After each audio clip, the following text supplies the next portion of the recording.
Welcome to Volya Radio. Slava Ukraini!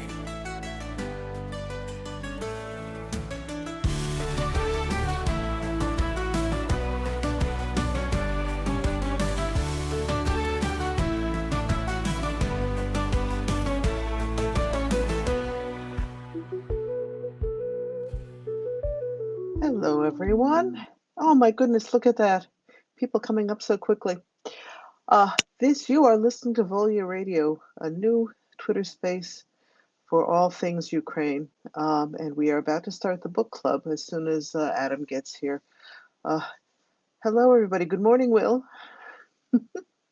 And hello, good morning, good evening, the blue yellow tractor, and Free the Falcons.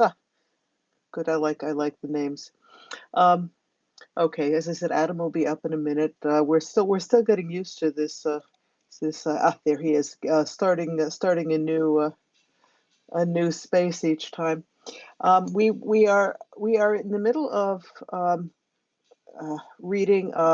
You, Gee, I'm getting all these. I have to figure out how to turn off alerts. I get all these alerts at 7 o'clock. Anyway, Ukraine's Maidan, Russia's War: A Chronicle of and Analysis of the Revolution of Dignity by Mychailo Wynnyckyj.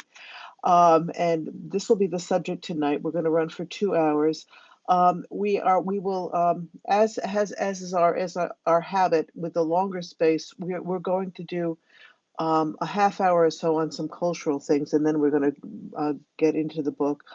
Just to let everyone know, next week we're hoping to expand this to a 3 hour segment, the same hours that we used to have. So starting whatever time this is for you now, and continuing for 3 hours. We'll post it when it's for sure. But anyway, and Adam, доброго вечора. Як справи? О, дуже добре. Не погано, не зле.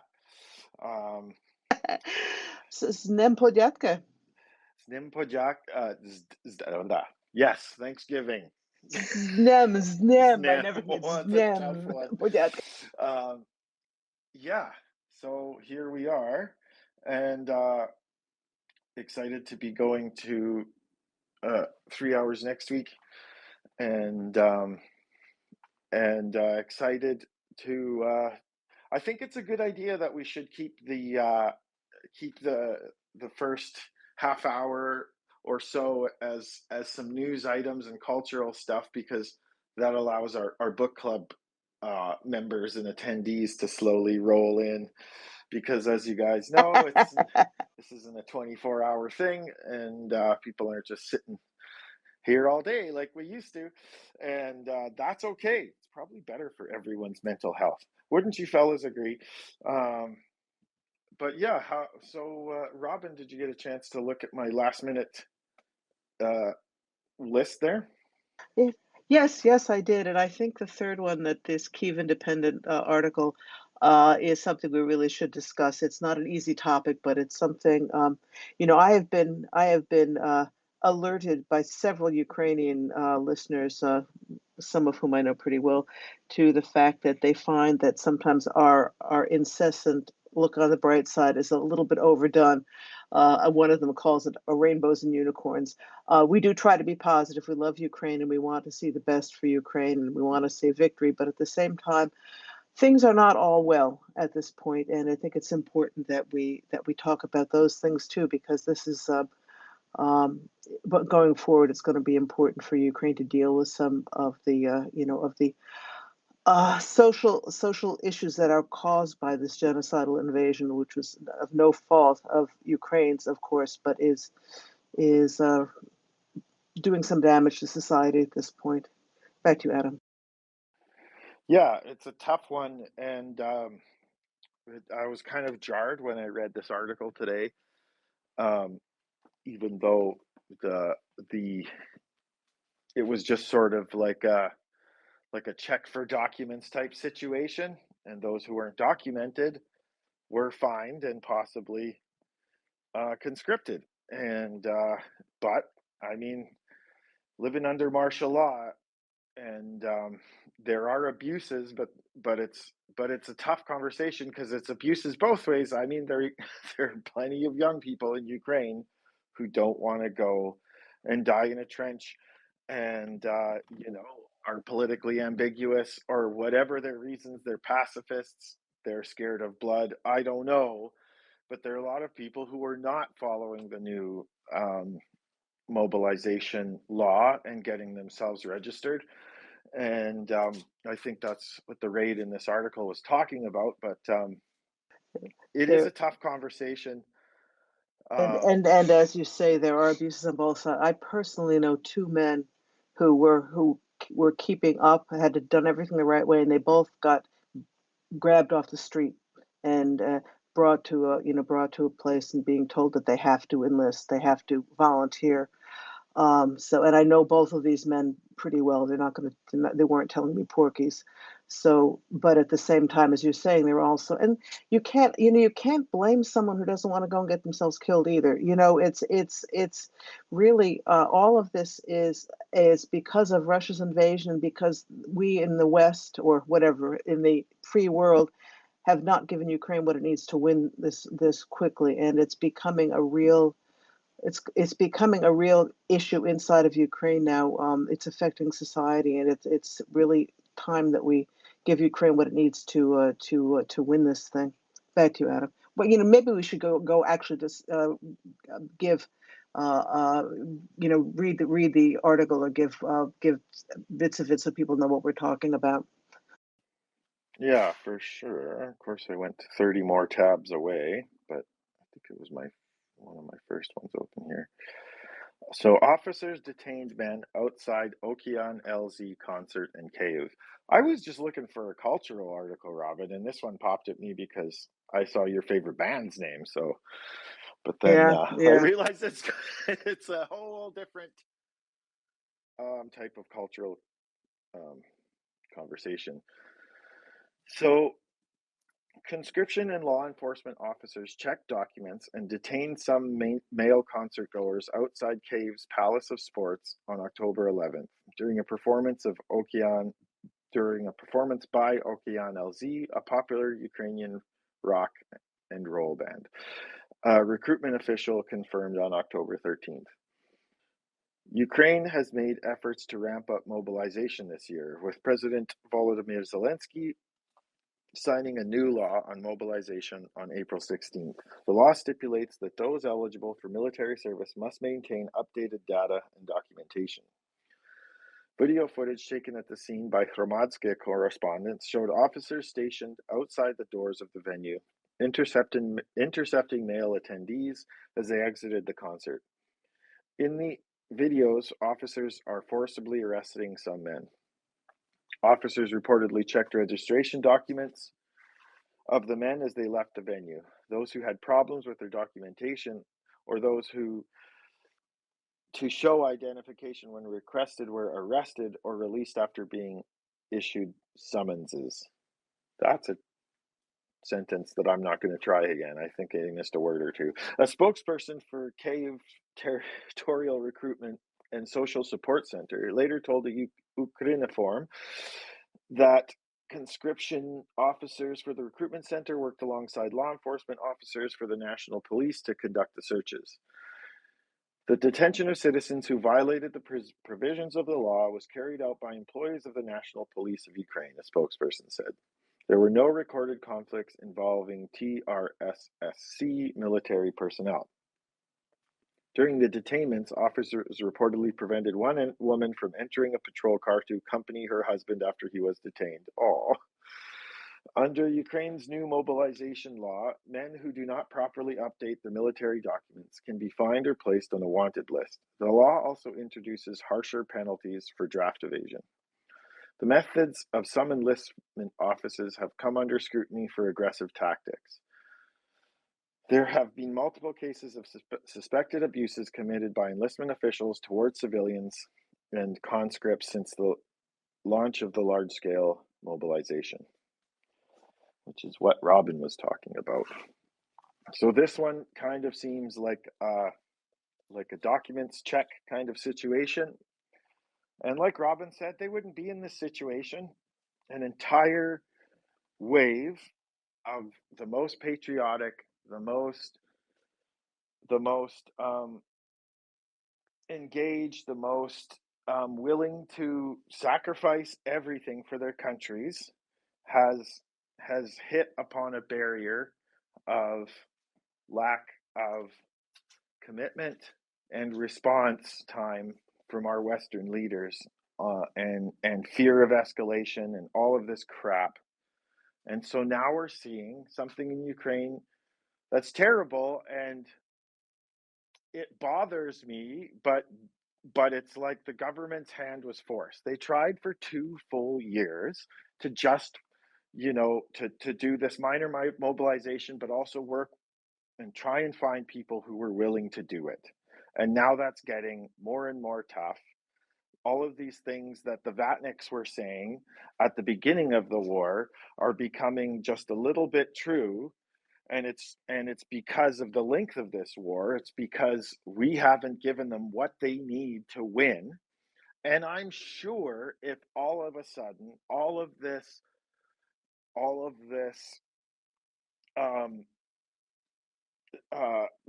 escalation management messaging coming from all of the West, and if they were just like, okay, screw it, we're skipping a couple levels, and Ukrainians are getting F-35s as soon as they can, and we're announcing, like 1,000 Bradleys and 10,000, or 10,000 Bradleys and 1,000 more Leopards, whatever, then all of these boys who weren't registered at that concert would probably register because they would feel like their asses are covered in that trench.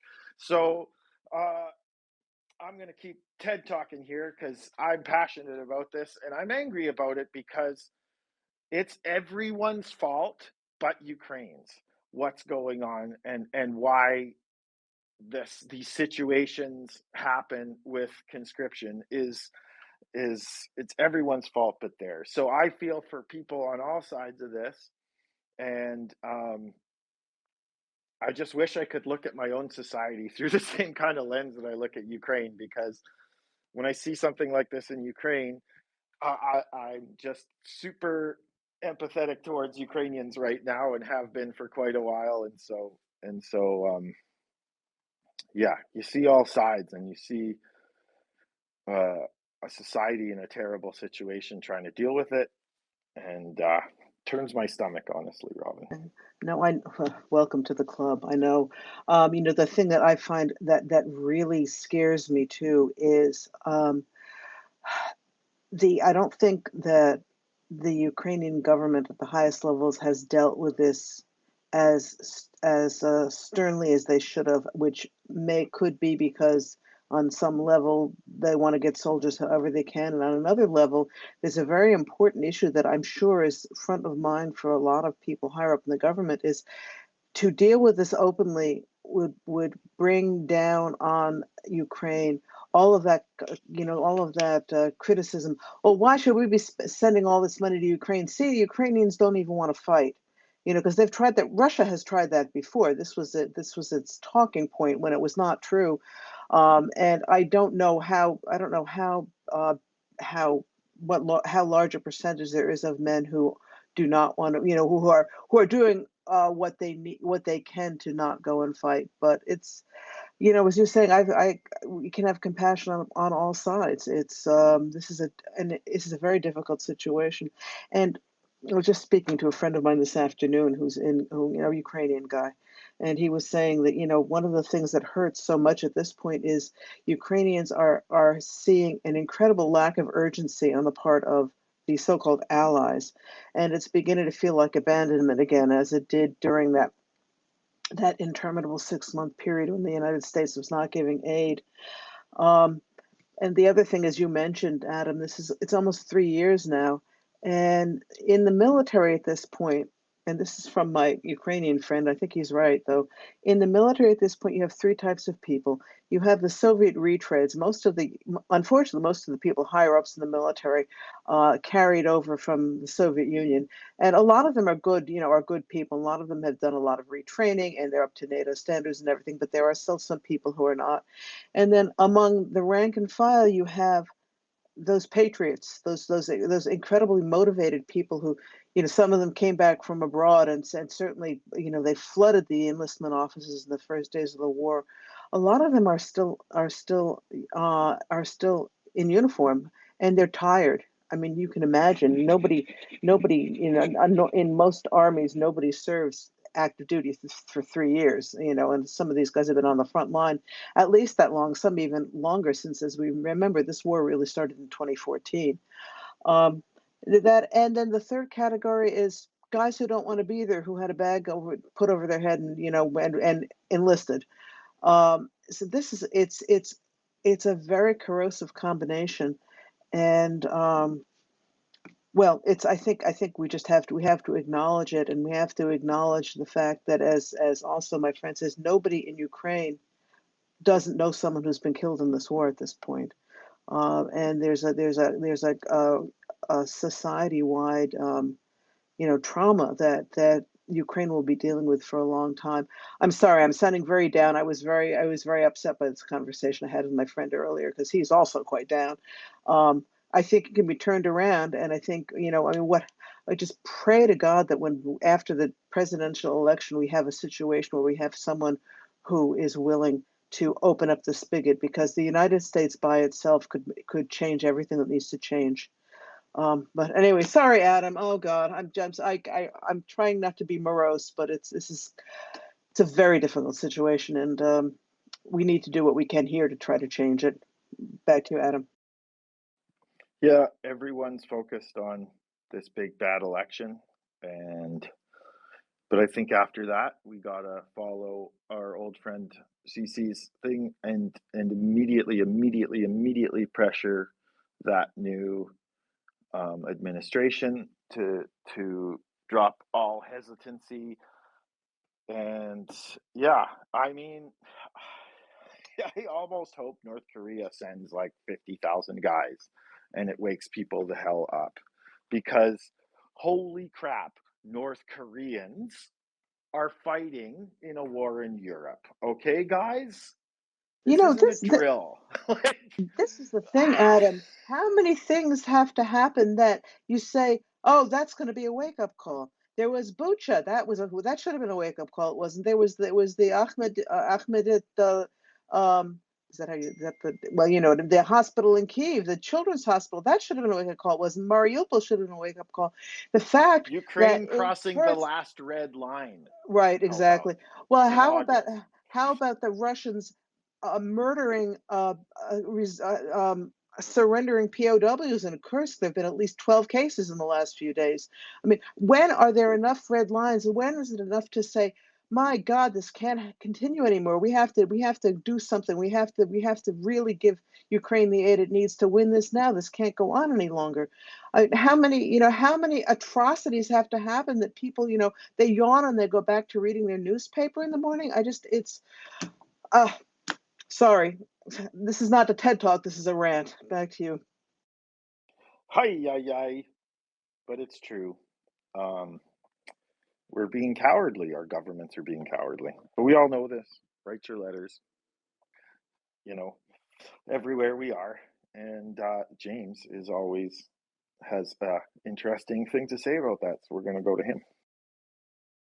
Okay. Well, I want to pile on a little bit with you guys and just say that the Pope, in his traditional fashion, is not helping very much. He says, I appeal for Ukrainians not to be left to die of cold, and that air attacks on the civilian population must cease, as these are ours the most affected. Stop killing innocent people. My reply is Pontifex. Every Ukrainian is innocent. Every Ukrainian deserves rescue from Russia's demonic attack. Wake the hearts of your people to the defense of innocent peoples or nations. So yeah, I mean, just on that this other front of information, there's also these kind of people who are important in the world, and they take side swipes like that. I think that's a half-hearted gesture. a half-hearted statement of support for Ukraine, and he ought to be a bit against what's going on even more than he's expressed here. Without naming the Russians, really, you're not going to name the Russians?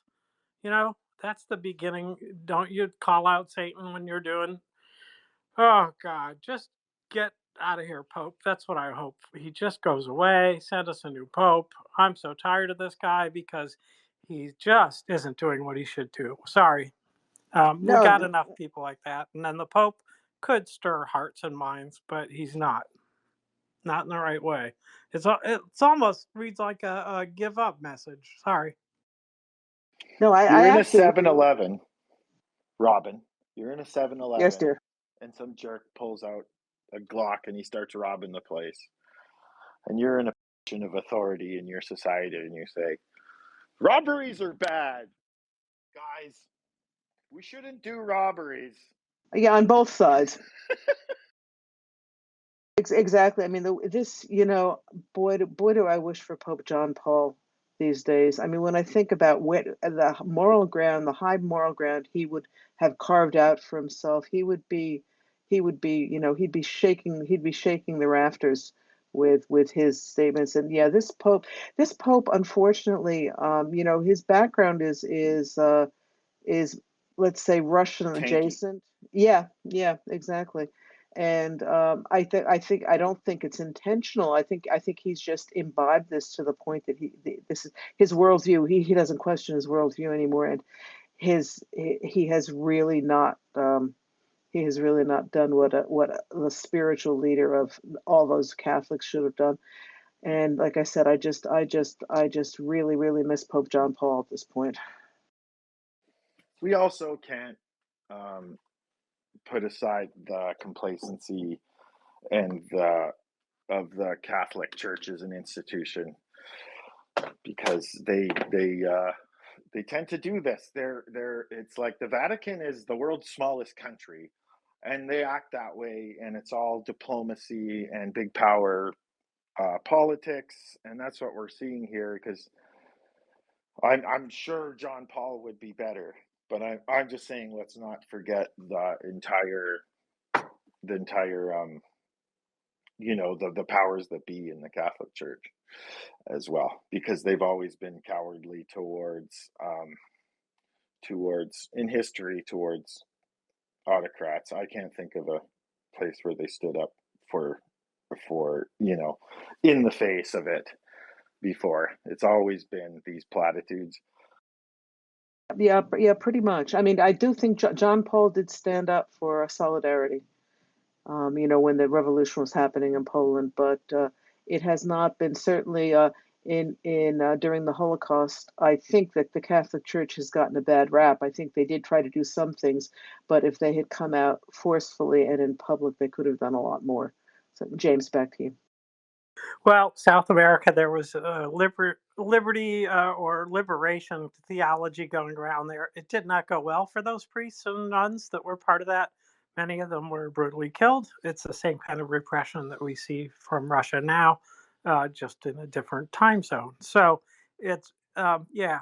Anyways, even in the face of that, and they're supposed to be out there risking their lives and their souls and everything like that. That's sort of their mission. And if you're following Jesus, you walk into situations where you might get killed. Those people did. So I understand why some don't want to.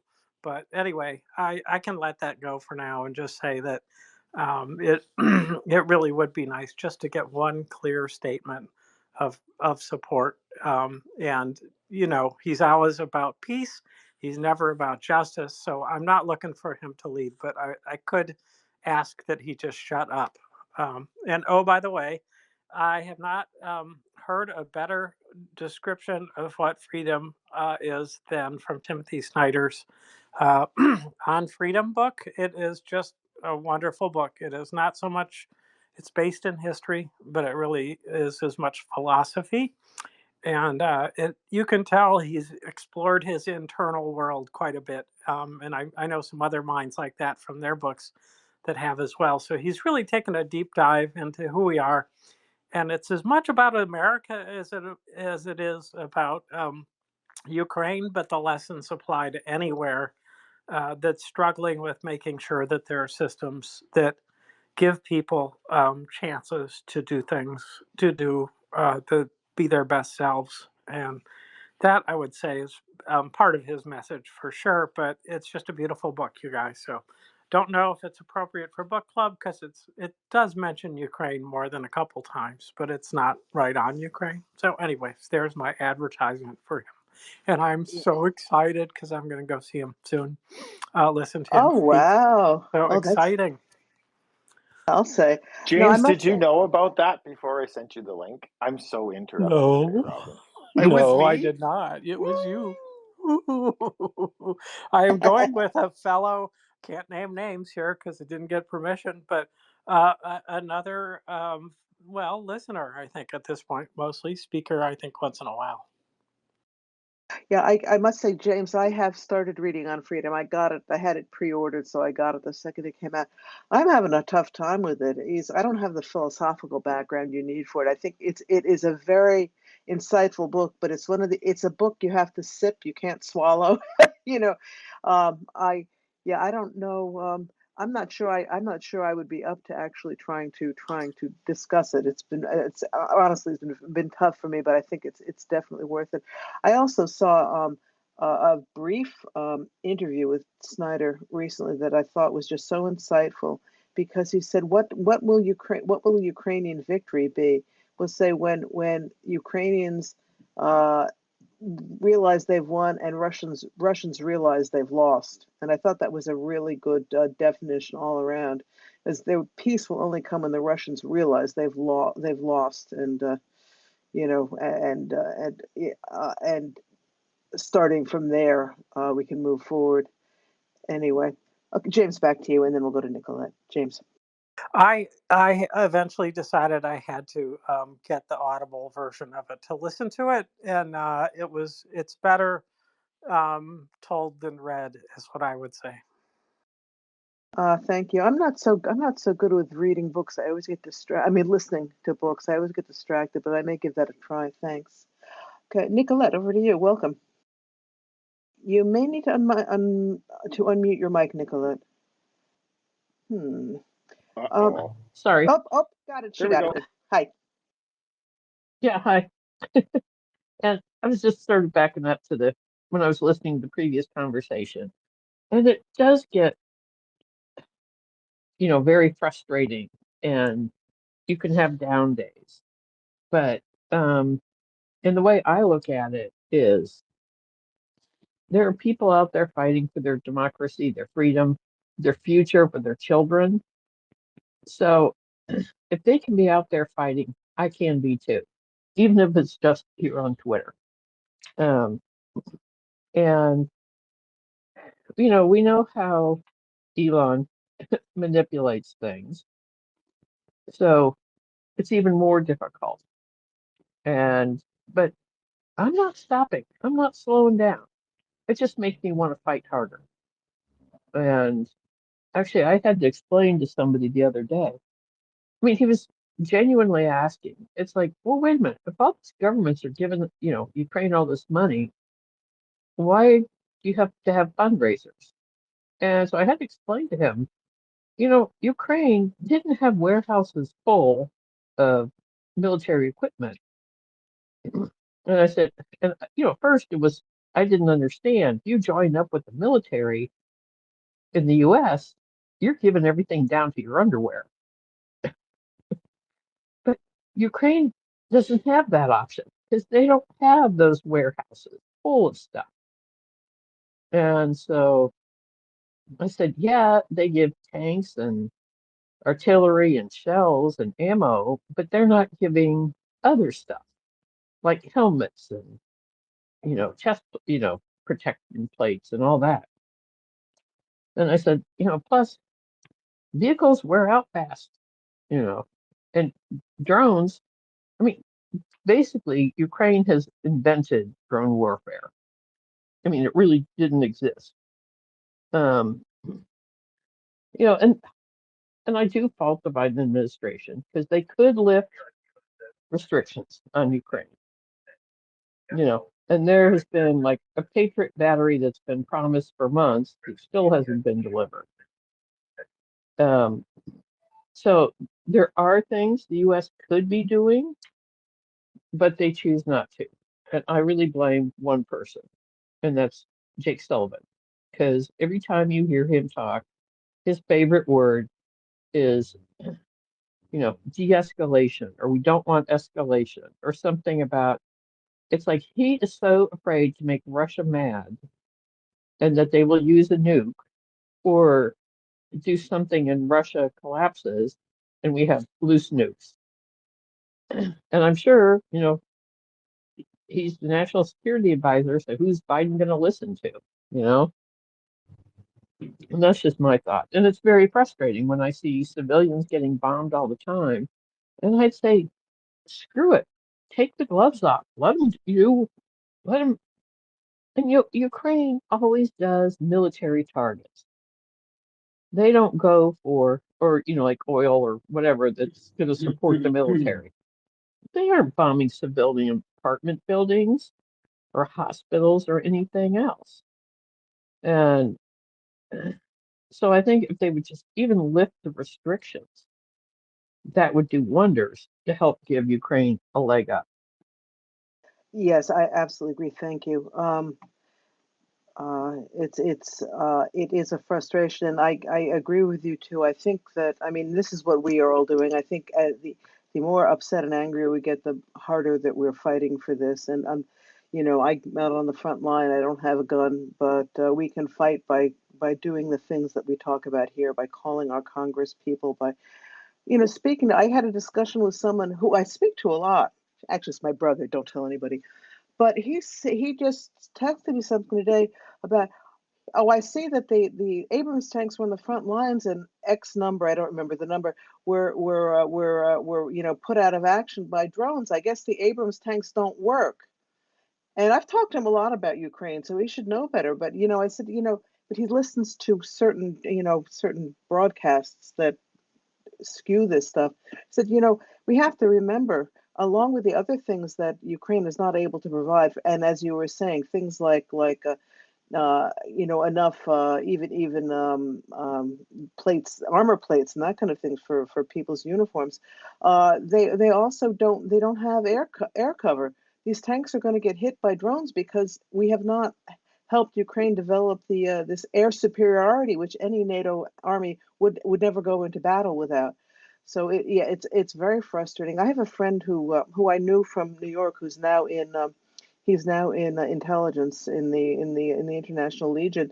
Uh, every once in a while, he posts on Instagram. I need new, like I say, uniform pants. I need, a certain kind of scope for a rifle, whatever. The military can't provide all these things. They just do not have the wherewithal. They don't, Ukraine was a poor country before they started, and as Nicolette, as you were saying, they didn't have warehouses full of stuff. So I think it really, we need to be clearer with the people around us that the situation that Ukrainian soldiers are in too. They don't, as you're saying, they don't go to war with full state of the art kit. They have to scrounge and scrabble to get the basics.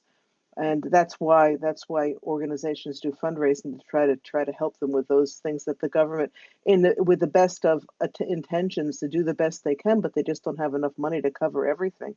Back to you, Nicolette. Okay, I'm sorry, Adam. Nicolette. We also can't forget that Yanukovych, and this is in the book, in book club, that we're doing right now, stripped the Ukrainian military and gutted it on purpose, on Huila's request, or order, I should say.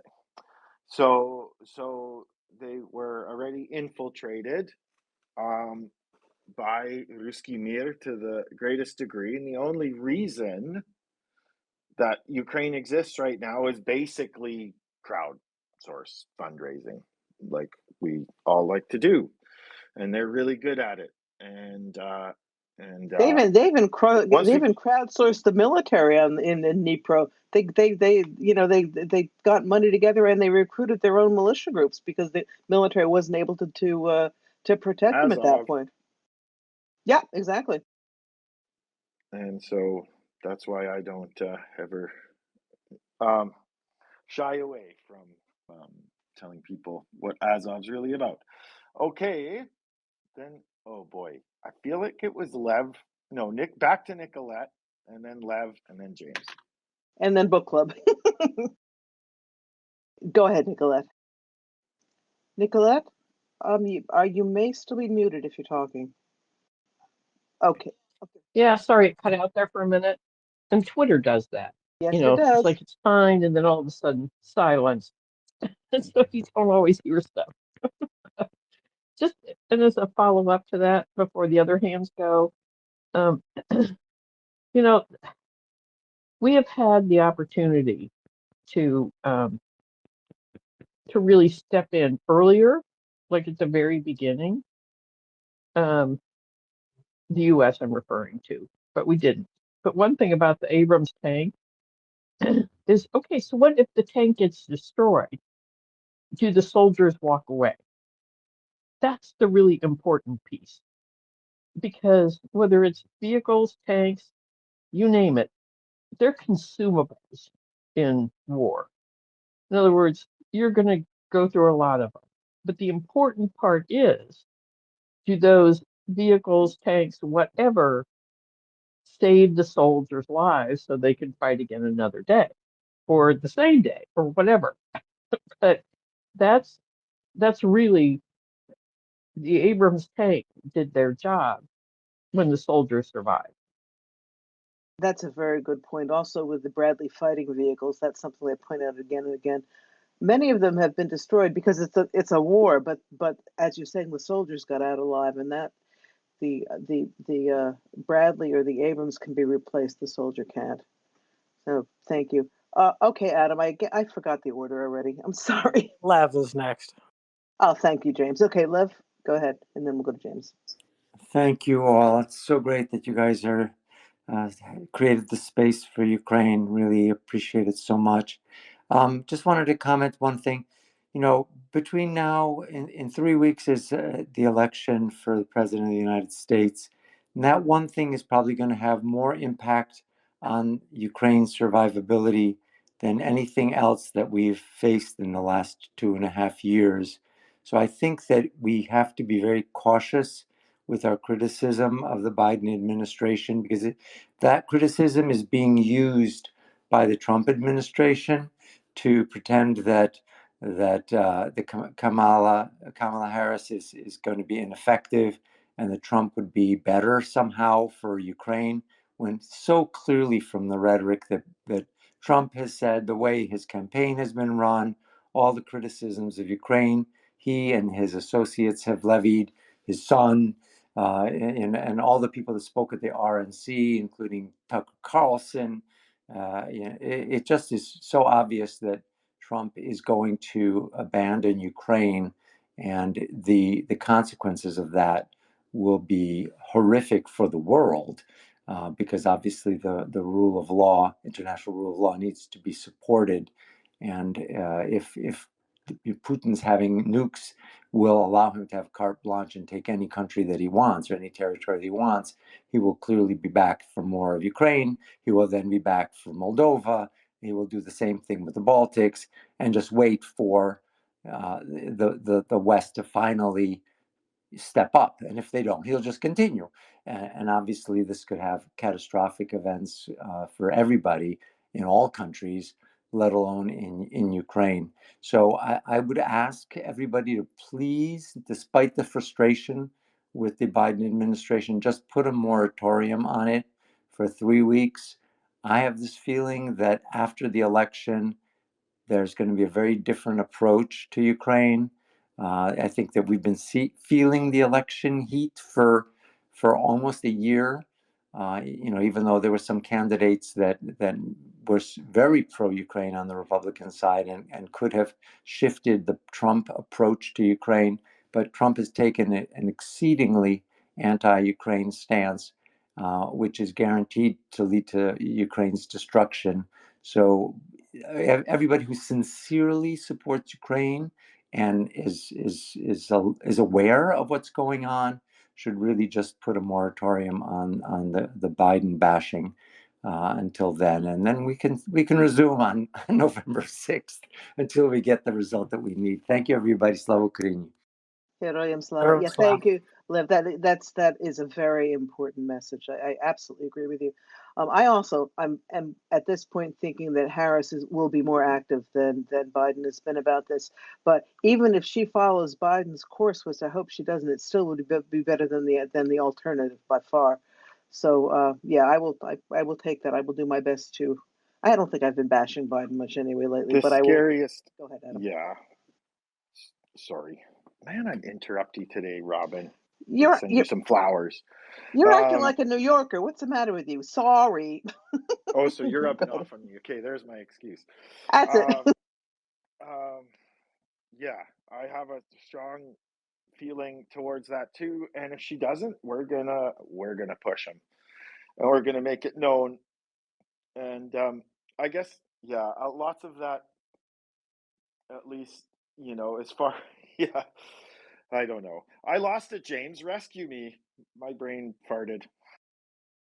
I'll tell you what, there's so many things to bash about Trump in Ukraine. I'm surprised we don't do that all day long, That's what I was because gonna say. he's just a disaster. He's a shit show, man. With or without Ukraine, he really is.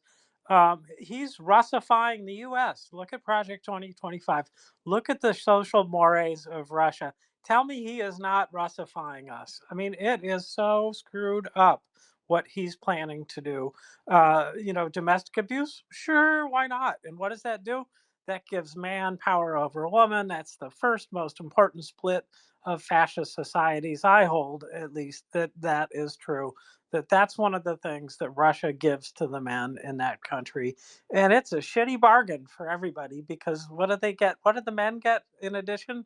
They get usually deaded earlier, much more deaded. Anyways, dead. And so, yeah, I want to bash Trump and Vance and Putin, and I think I can do it all at the same time, because they're all of a piece about where they see the future, unfortunately. And Vance, I believe, has got his eyes more on the money. I think they are going to do some privatization along the way. I believe that's written in there too. And he'll make billions on that if that comes to be. So, not good people. We are losers. Us 97, 98% of us are going to be losers under him. But that's not what I wanted to say initially. It was the idea that about moving the Overton window that you talked about, Robin, about the roles of Ukrainians' allies and what we should be doing for them. And the idea that Johnny Escola came up with that I mentioned was about taking the back half, if you will, of Ukraine. I'm sorry to Carpathian Mountains. Sorry. Anyway, and let others defend that airspace. Does it change the form of the war? Does it? Yes, it does. Do we become combatants? Well, we might, really. But this is one of the frustrations about working under the rules of the United Nations. Currently, it's been modified so we can be like this bystander. Here's your guns, here's your bullets, have a good day. And that's all we do. That's all we do.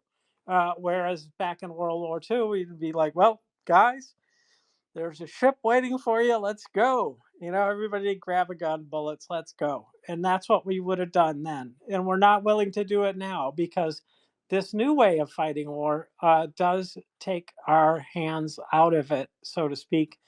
And I think it's something that we're missing out on, is that ability to fight as hard as we could. But what do we think would happen? I mean, Russia's already calling in allied countries to provide troops and ammunitions, right?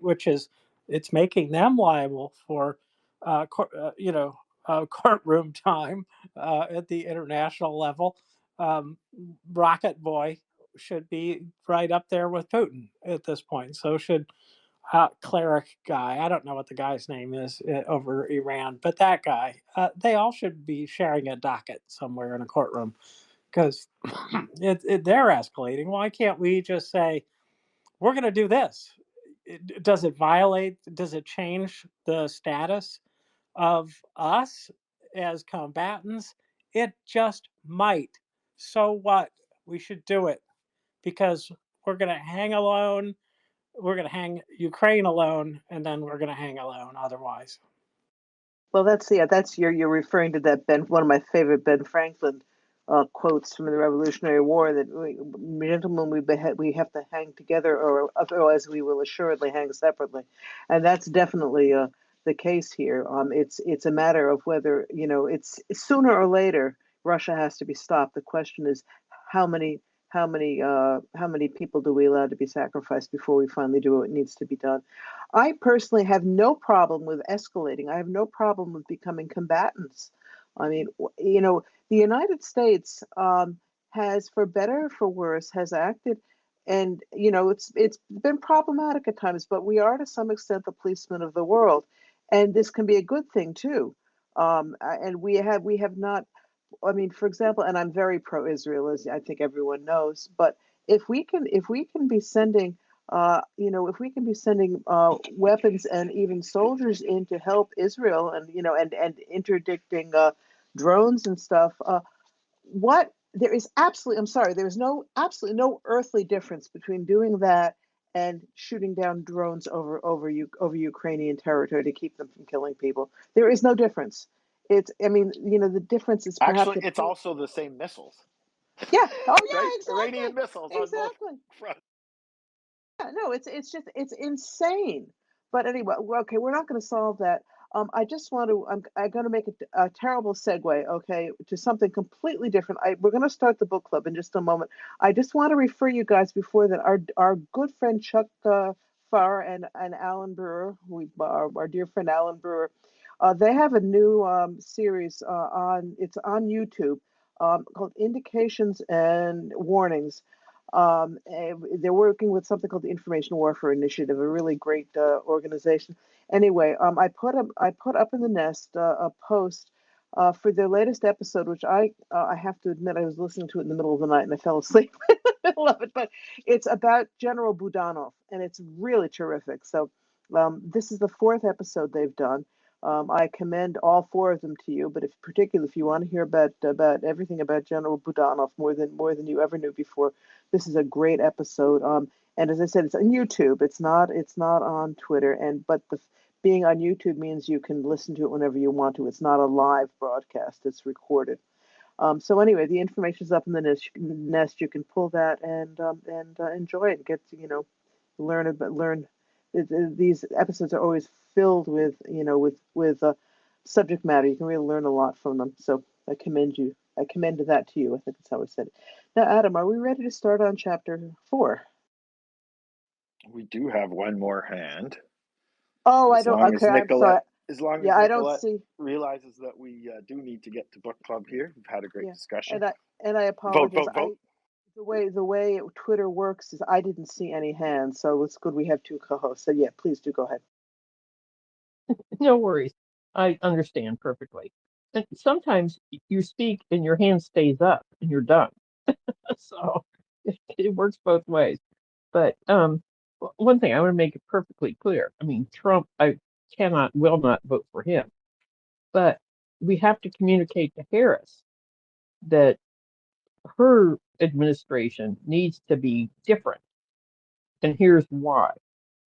Because she hasn't really come out with any big statements about anything different that she would be doing, which I would really appreciate if she did. And I think that would, for people who are on the fence, I think that would make a big difference.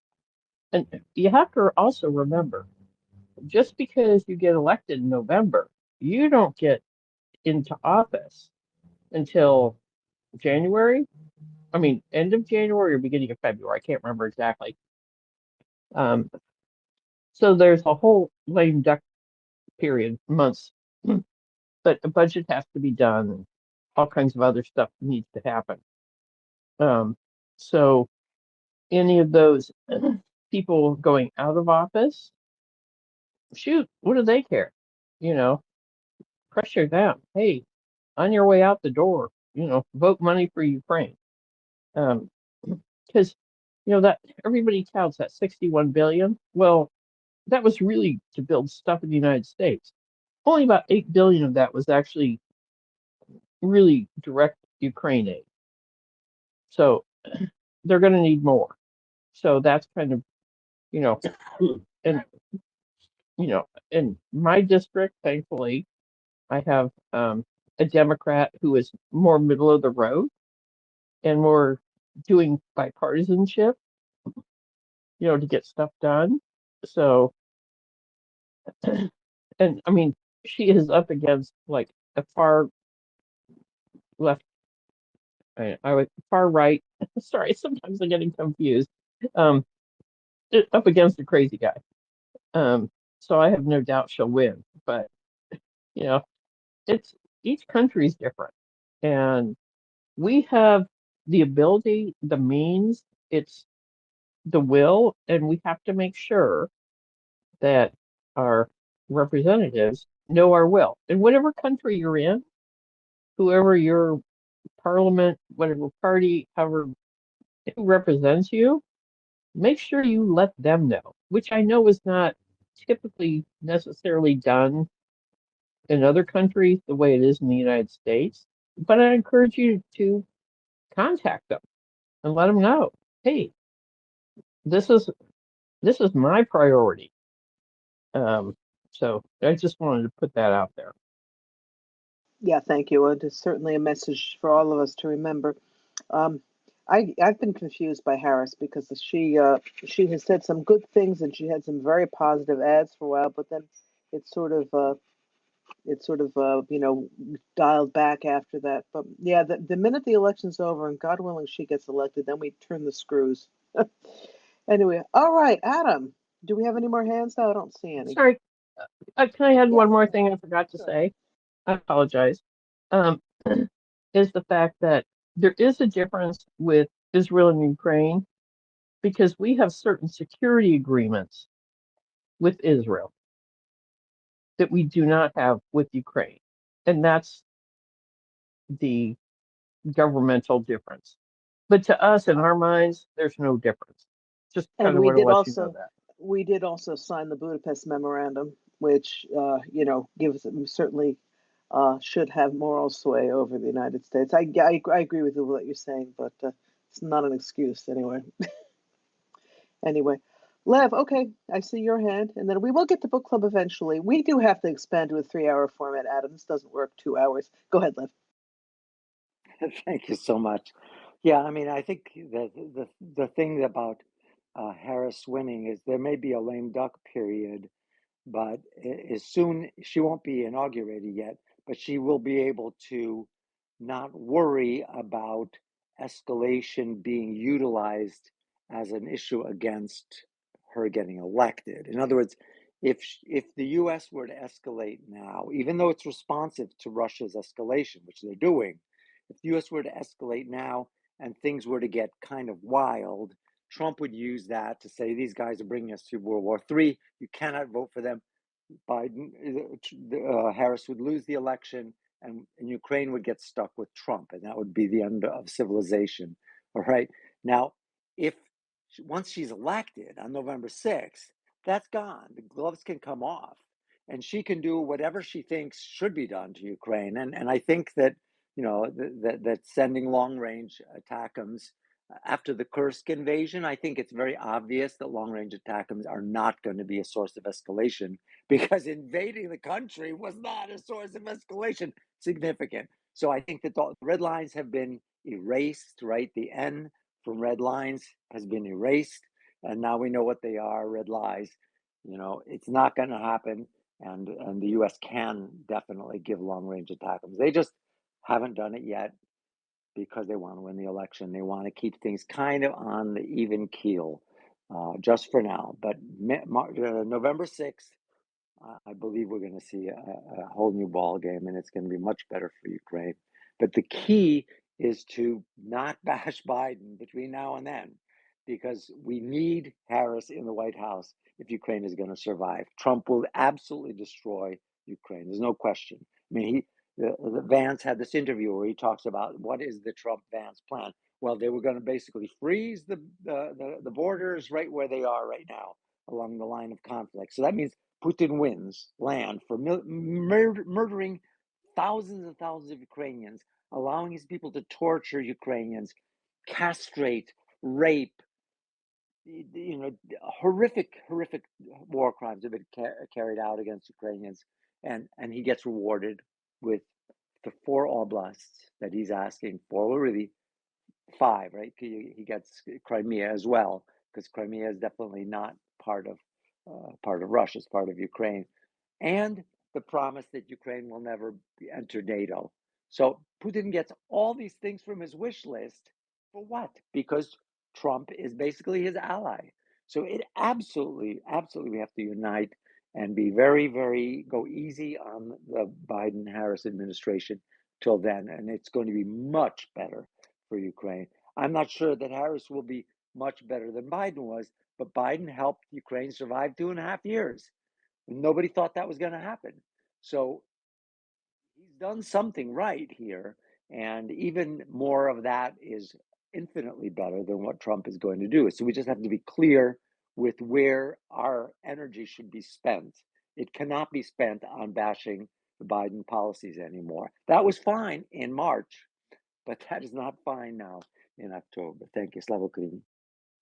Henry Slava, thank you. All right.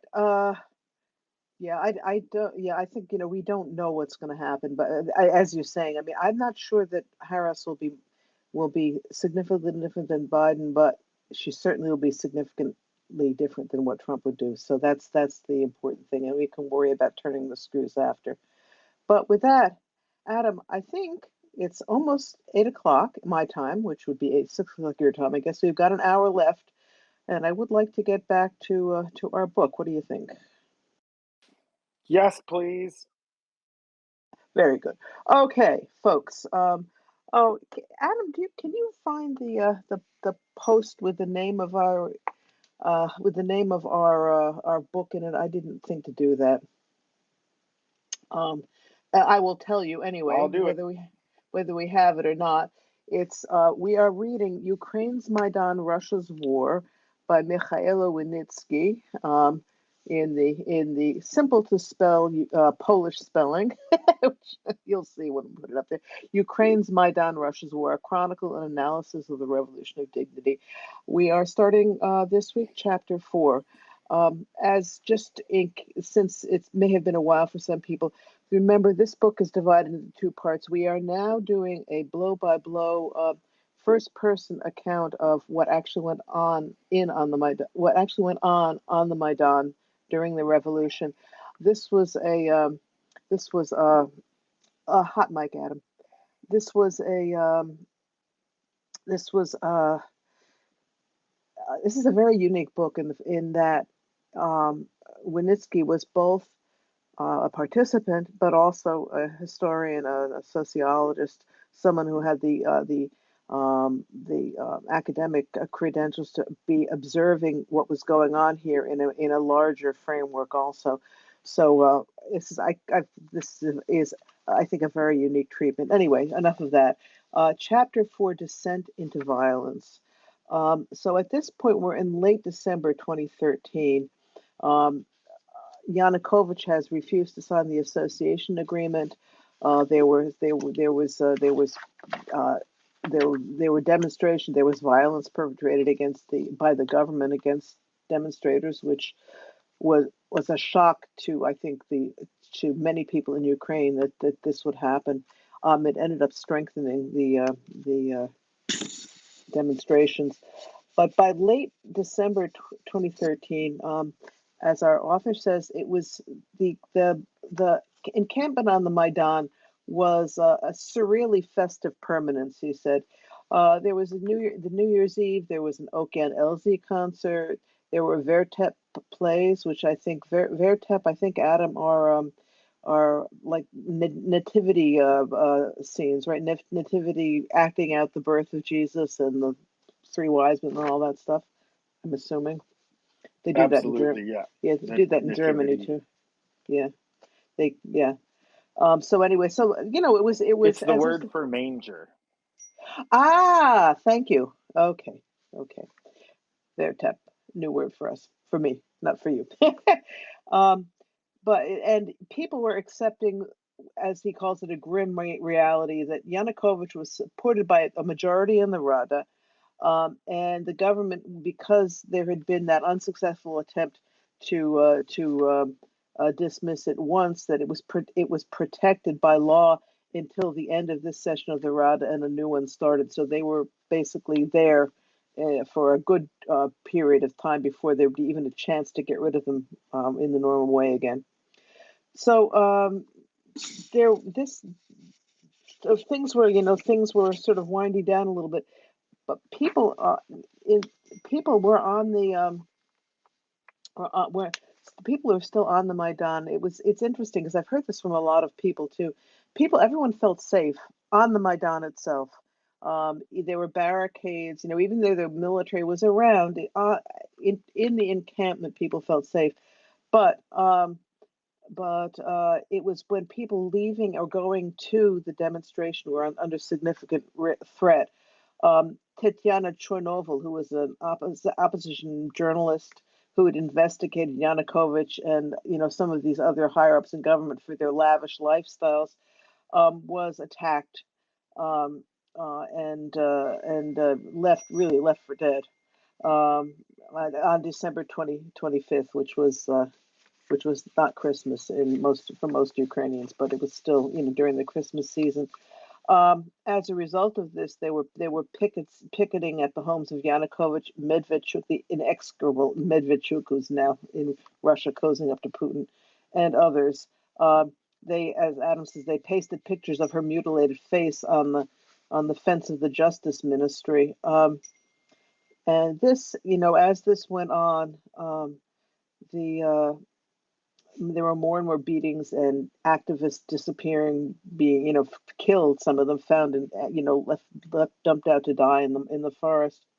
January 10th, there was a sham trial of 3 members of the right-wing Patriot of Ukraine organization on terrorism charges. I'm totally trumped up. The protesters were dispersed by the Berkut, but then the Automaidan blocked the Berkut bus and forced the members of the Berkut to come off the bus and show their faces. This was remembered by the Berkut and contributed to some of the brutality later on. And in the night of the 15th and 16th, Wynnyckyj reports being on the Maidan for a night vigil, and as he said, this was the last peaceful night in Kyiv for many weeks to come. I'm sorry if are people getting a lot of bells ringing as I'm talking? I'm sorry. I'm sorry. That's actually my fault.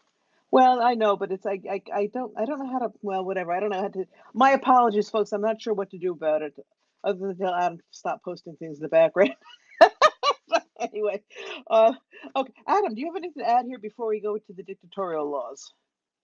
Oh no, I was messaging about the card in the nest with all the people that were dinging your phone. Good. I apologize. Okay. No, this is this is live radio, folks, and there's back channel. There's a lot of stuff going on in the back channels, administrative stuff that doesn't affect what we're talking about, but it does result in chimes on various phones and stuff like that, and Adam being distracted. Thank you for taking care of that, Adam, though. I do appreciate it. And as a result, yes, we now have something or other. What is this? Okay. I'm not sure. Anyway, I'm sorry, I just muted everybody. Okay, dictatorial laws. Okay, this was there on the I didn't put the date here. This must have been the 16th of January. There was the Rada was supposed to be meeting to pass the budget. That was the only thing that was on the agenda. But the government tried to sneak through the Yanukovych and his hench people to push through 11 additional bills that had not been docketed, had not been no one had a chance to read them or to know what they were voting for, just to push them through. The electronic voting system was oddly enough supposedly out of not working. So they said, of course, it was the opposition that had sabotaged it, but it was very convenient to have it not working in this case. And so all of these, they passed all this stuff quite illegally as far as the process goes by a voice vote. These 11 additional bills, and I'll tell you what they were in a minute. And each one of them passed with 235 votes. And they count oh yes, well Adam, here you can say this. Oh yeah, the note that the votes were counted within 5 seconds, hand votes counted within 235 hand votes counted in 5 seconds. And my note was, I hope this Vatnik left Ukraine. And I do believe a lot of those Party of Regions MPs did not stay in Ukraine. A smart move on their part. Oh, and one of the things I didn't mention here was the speaker of the Rada. He asked the opposition to barricade him in his office because without him there, they couldn't have called in a session to pass these laws. But what happened was the head of one of the communist parties snuck out on the fire escape to be able to get into the chamber where the Rada met and open up the session so they could vote on these. So Oh it was, yeah. yeah, yes. That's so funny. It was on the next page. I missed my next note about it. Yeah, breaking news. Head of the Commie Party uses fire escape to subvert democracy.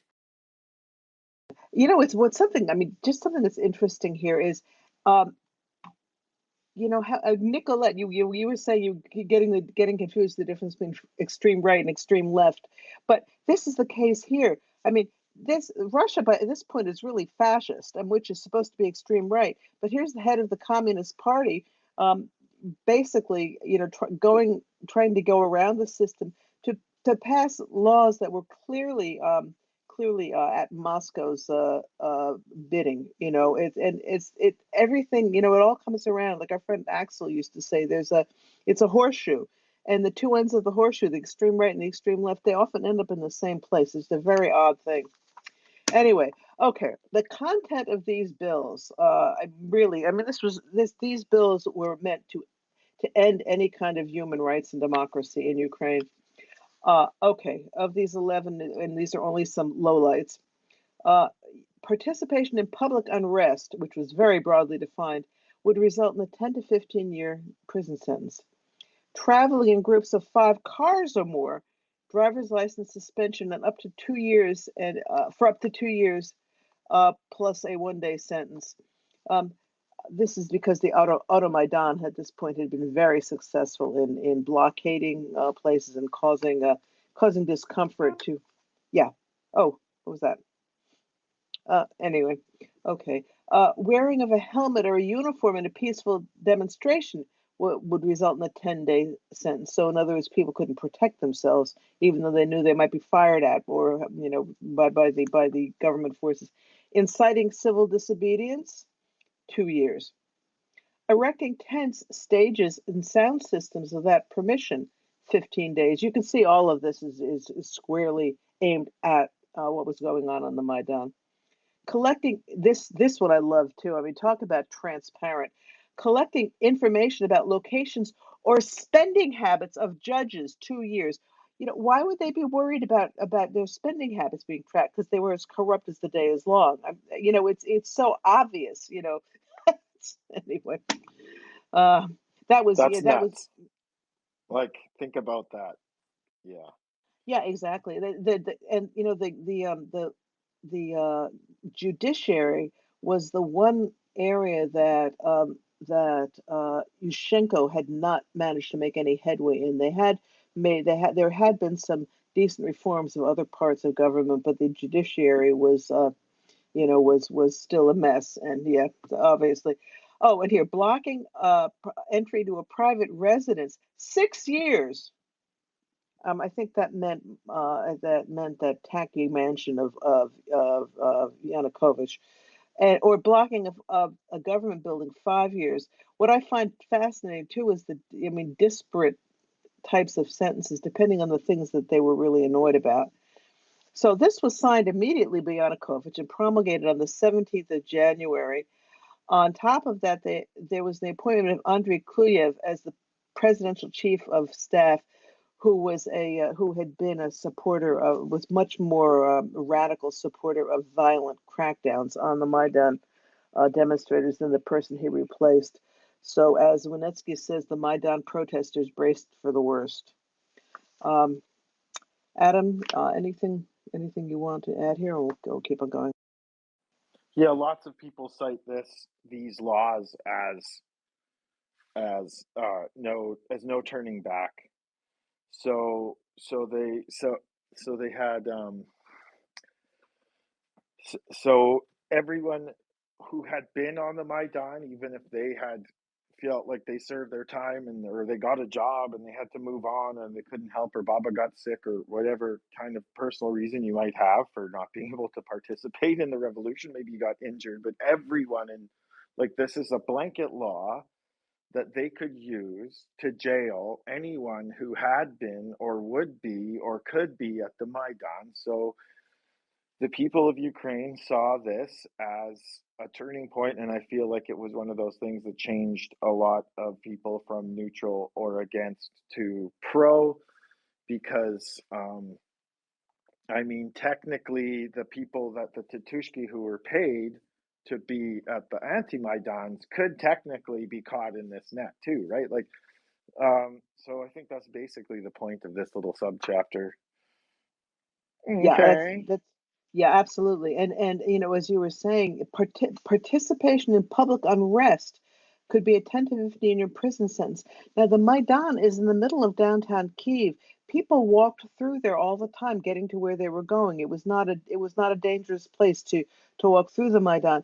Anybody who walked through there on their way to work or way back home in the evening could probably be called a participant in public unrest. So this was such a broad net that anybody could be caught up in it. And as Adam is saying, for a lot of Ukrainians, this was the point of no return. There was no way to come to any kind of agreement with the Yanukovych administration, because they were making it clear that they were at war with the Ukrainian people. Lev, go ahead.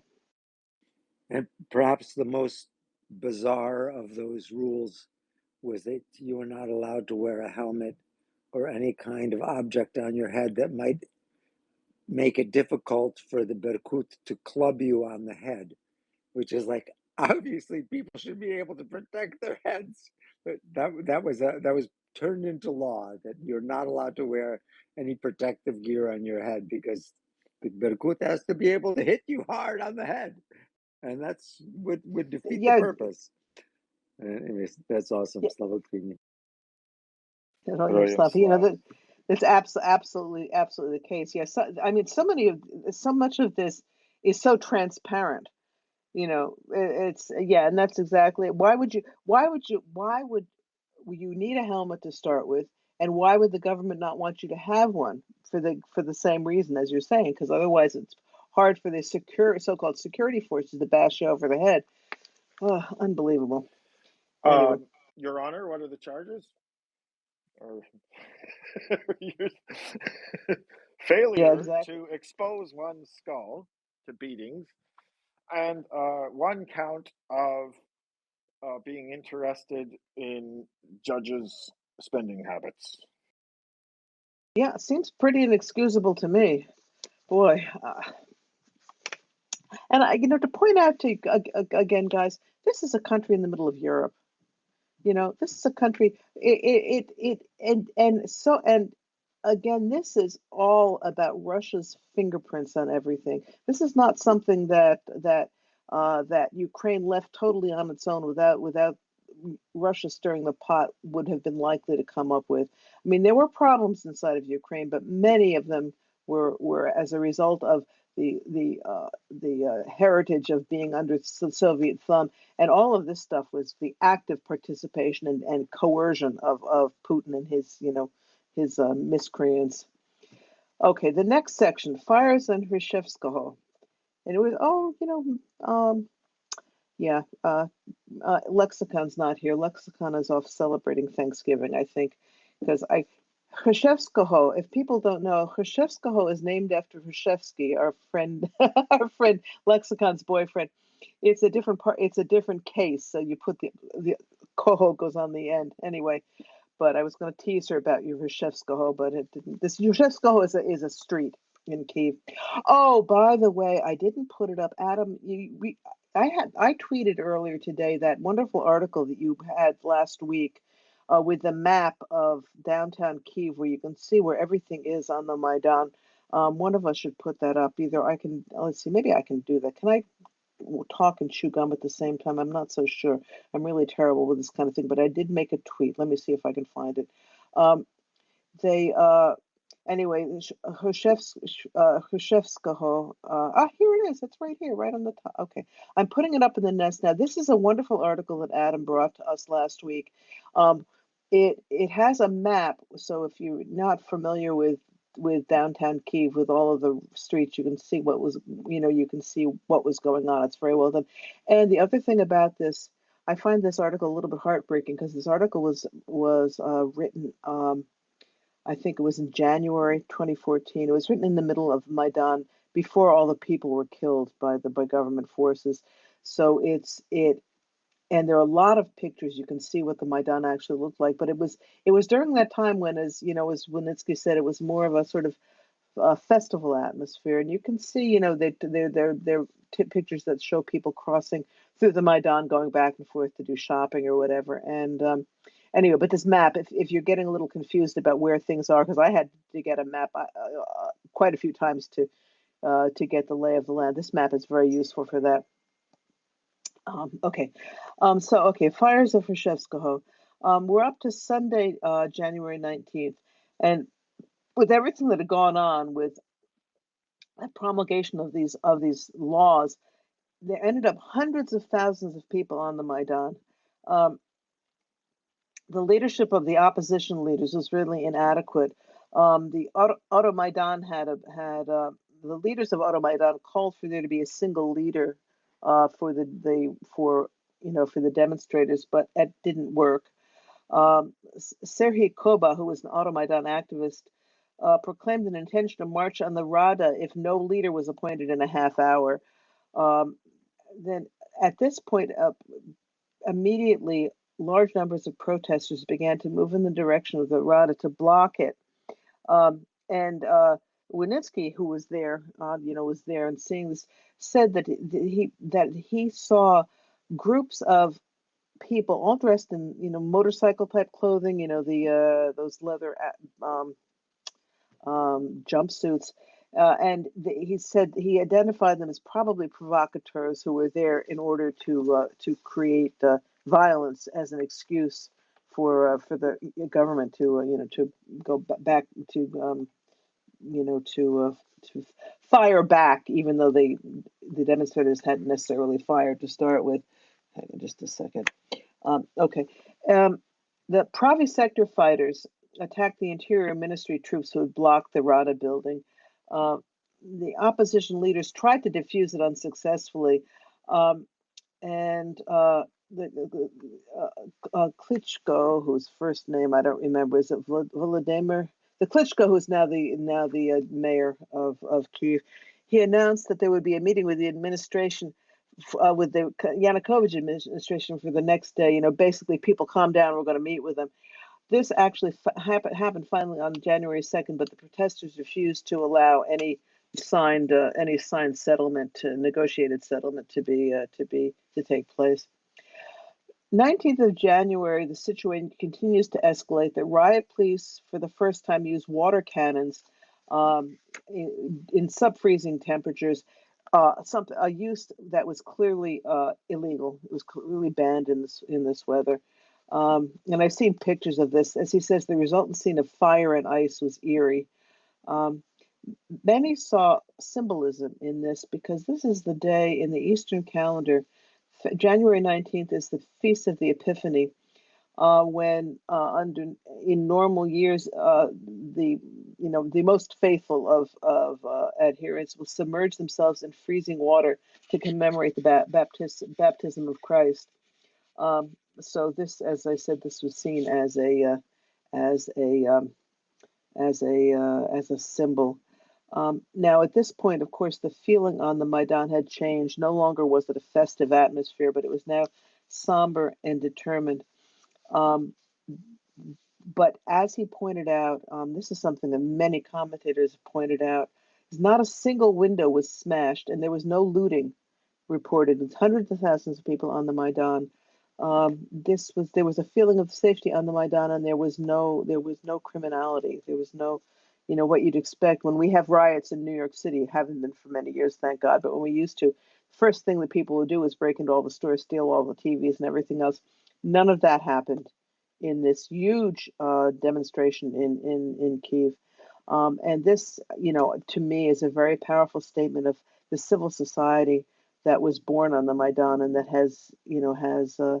has contributed to so much of what is good in Ukraine in the years since then. That strong civil society, which really saved Ukraine in 2022 because because and well, yeah, and because of the crowdsourcing and the people stepping up, the little old ladies making Molotov cocktails in their kitchens and tossing them out their kitchen windows at the Russian troops. The lady with the banca pomodori, the bottle of tomatoes, taking down a drone with it. This was all symptomatic of a powerful civil society, which is what which was really was in embryonic stage before Maidan and really came to flower. I think during the months of the Maidan demonstrations, um, and we're about to go into uh, another area. So, Adam, do you have anything you want to add before we go on to the 22nd of January? No, this is just a time of escalation, and I feel like it was real no man's land after I mean, not what I mean by no man's, it was uncharted territory, I guess is a more accurate metaphor, and that they were all in, and just tightening of the situation, escalation, and violence. And I mean, that's the name of the chapter, descent into violence, and it gets worse. Yeah, yeah, that's very true. And because there was a lack of a unified leadership on the Maidan, it was very up in the air as to what was going to happen. And again, as Adam was saying, the continuing escalation of violence, it you get the feeling of impending doom in some ways, and unfortunately, because we know what happened, it was right. So on the 22nd of January, the first three deaths, the first three murders took place. Serhiy Nigoyan, Mychailo Wynnyckyj, and Roman Senyuk were shot and killed by police on Reshevskoho. These were the first three of what's come to be known as the Heavens 100 or Heavenly 100, the over 100 innocent Ukrainians who were murdered by the government forces on the Maidan in the next couple of weeks from where we are now.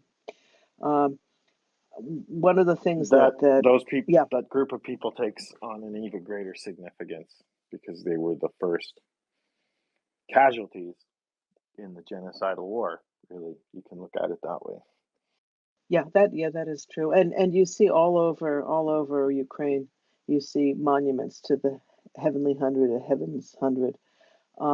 In fact, it took me a while to figure out where Institutska Street was because it's been named it's Heroyev Besnoy, however you say it. Uh, anyway, the street of the Heavenly Hundred now, going up from the Maidan up past the Hotel Ukraina. Anyway, okay, so oh, and as Wynnyckyj points out, in these first three who were killed, um, one of them, Zhinevsky, was Belarusian. He wasn't even a Ukrainian, and as a symbol that contradicts the disinformation that the Maidan uprising was of nationalist extremists, which we know wasn't, but that was the line that the Russians were pushing at the time. By the third week of January, all of Ukraine's riot police were in Kiev. This is from the entire country. Additional troops of other units were ordered to come and were blocked on approaches to Kiev by protesters. Um, as this is going on, by January 24th, the Maidan, the revolution, has spread Protests have spread through western and central Ukraine. Yanukovych appointees in these different oblasts were forced to resign. The central government was pretty much paralyzed. Yanukovych becomes more willing to compromise a little bit. There was a suggestion of forming a unity government, which was probably just trying to diffuse the situation. I doubt if it was. I mean, and our author doubts if it was serious. There was a promise to repeal or soften the dictatorial laws, but only on the condition that the demonstrators leave all government buildings, which just at this point was no longer possible because the leaders are no longer in control of Maidan. They were there were buildings being taken over in many cities in eastern and central Ukraine at this point, and there was just no way that an agreement like that could be adhered to. So in Kiev itself, in the following weeks, the Maidan area expands to Ukraine House, European Square, and Krishtatic Park, which is a much larger area. And then between the 21st and the 24th of January, 2 massive shipments of crowd control ordnance were received by the Ministry of Internal Affairs from Russia. There were over 13,000 stun and smoker and grenades. So Russia, attempting to arm the situation, because the last thing they wanted was for this to be ended peacefully. There was the famous episode of Mychailo, who was I've seen pictures, and many people have, a man who was stripped naked by the police and marched through the snow in the middle of the winter. He had that traditional Cossack haircut, which is why they called him that. But again, with the typical thing that goes on in these Russian type ways of, they think they're going to cow people. He became an instant hero once this became a national hero once this was posted on social media. So they accomplished the opposite of what they were attempting to. Okay, our next section is the regime cracks. But Adam, anything here before we go on? Yeah, I was Googling, forgot to put in a couple of links. I realized looking through this with you, but Kozak Havrilyuk, I just wanted to talk about him. So Mychailo Havrilyuk was born in Yaryovka, Ukraine, SSR, Soviet Union, on August 15th, 1979. Kozak by heritage, he participated in the 2013-14 Euromaidan protests, during which the Berkut police undressed him, tortured him naked in the cold, and humiliated him by posing with him for photographs. In 2014, following the revolution, he was elected to the Verkhovna Rada as a People's Front deputy, but he lost re-election in 2019 as a self-nominated candidate. So People's Front is one of those was a far-right party, or is a far-right party in Ukraine. So he lost the election. So he's a funny story. I lost the links that I was going to put in the thing, and they're gone now. But interesting character. But he also, was pretty radical and got elected to People's Front Party, which a lot of us would not vote for. But then in 2019, he left that party for whatever reason, and then didn't win re-election as an independent candidate. So there's some democracy going on, right? Like, the guy probably was a popular, we know he was a popular person, celebrity, cause, I don't know what other word to use to describe, of the Maidan, but and Ukrainians, he used that as a step up into the Verkhovna Rada, but then people kind of saw what it was about, and then 2019, 3 years before the full scale invasion, he lost probably to Zelensky, what party of the people representative, I would imagine, Robin. Servant of the people. Yeah, yeah, exactly. It's in Ukraine. It's amazing. It actually is a democracy, folks, and it works that way. People get elected and not elected, and people accept it and go home if they lose the election.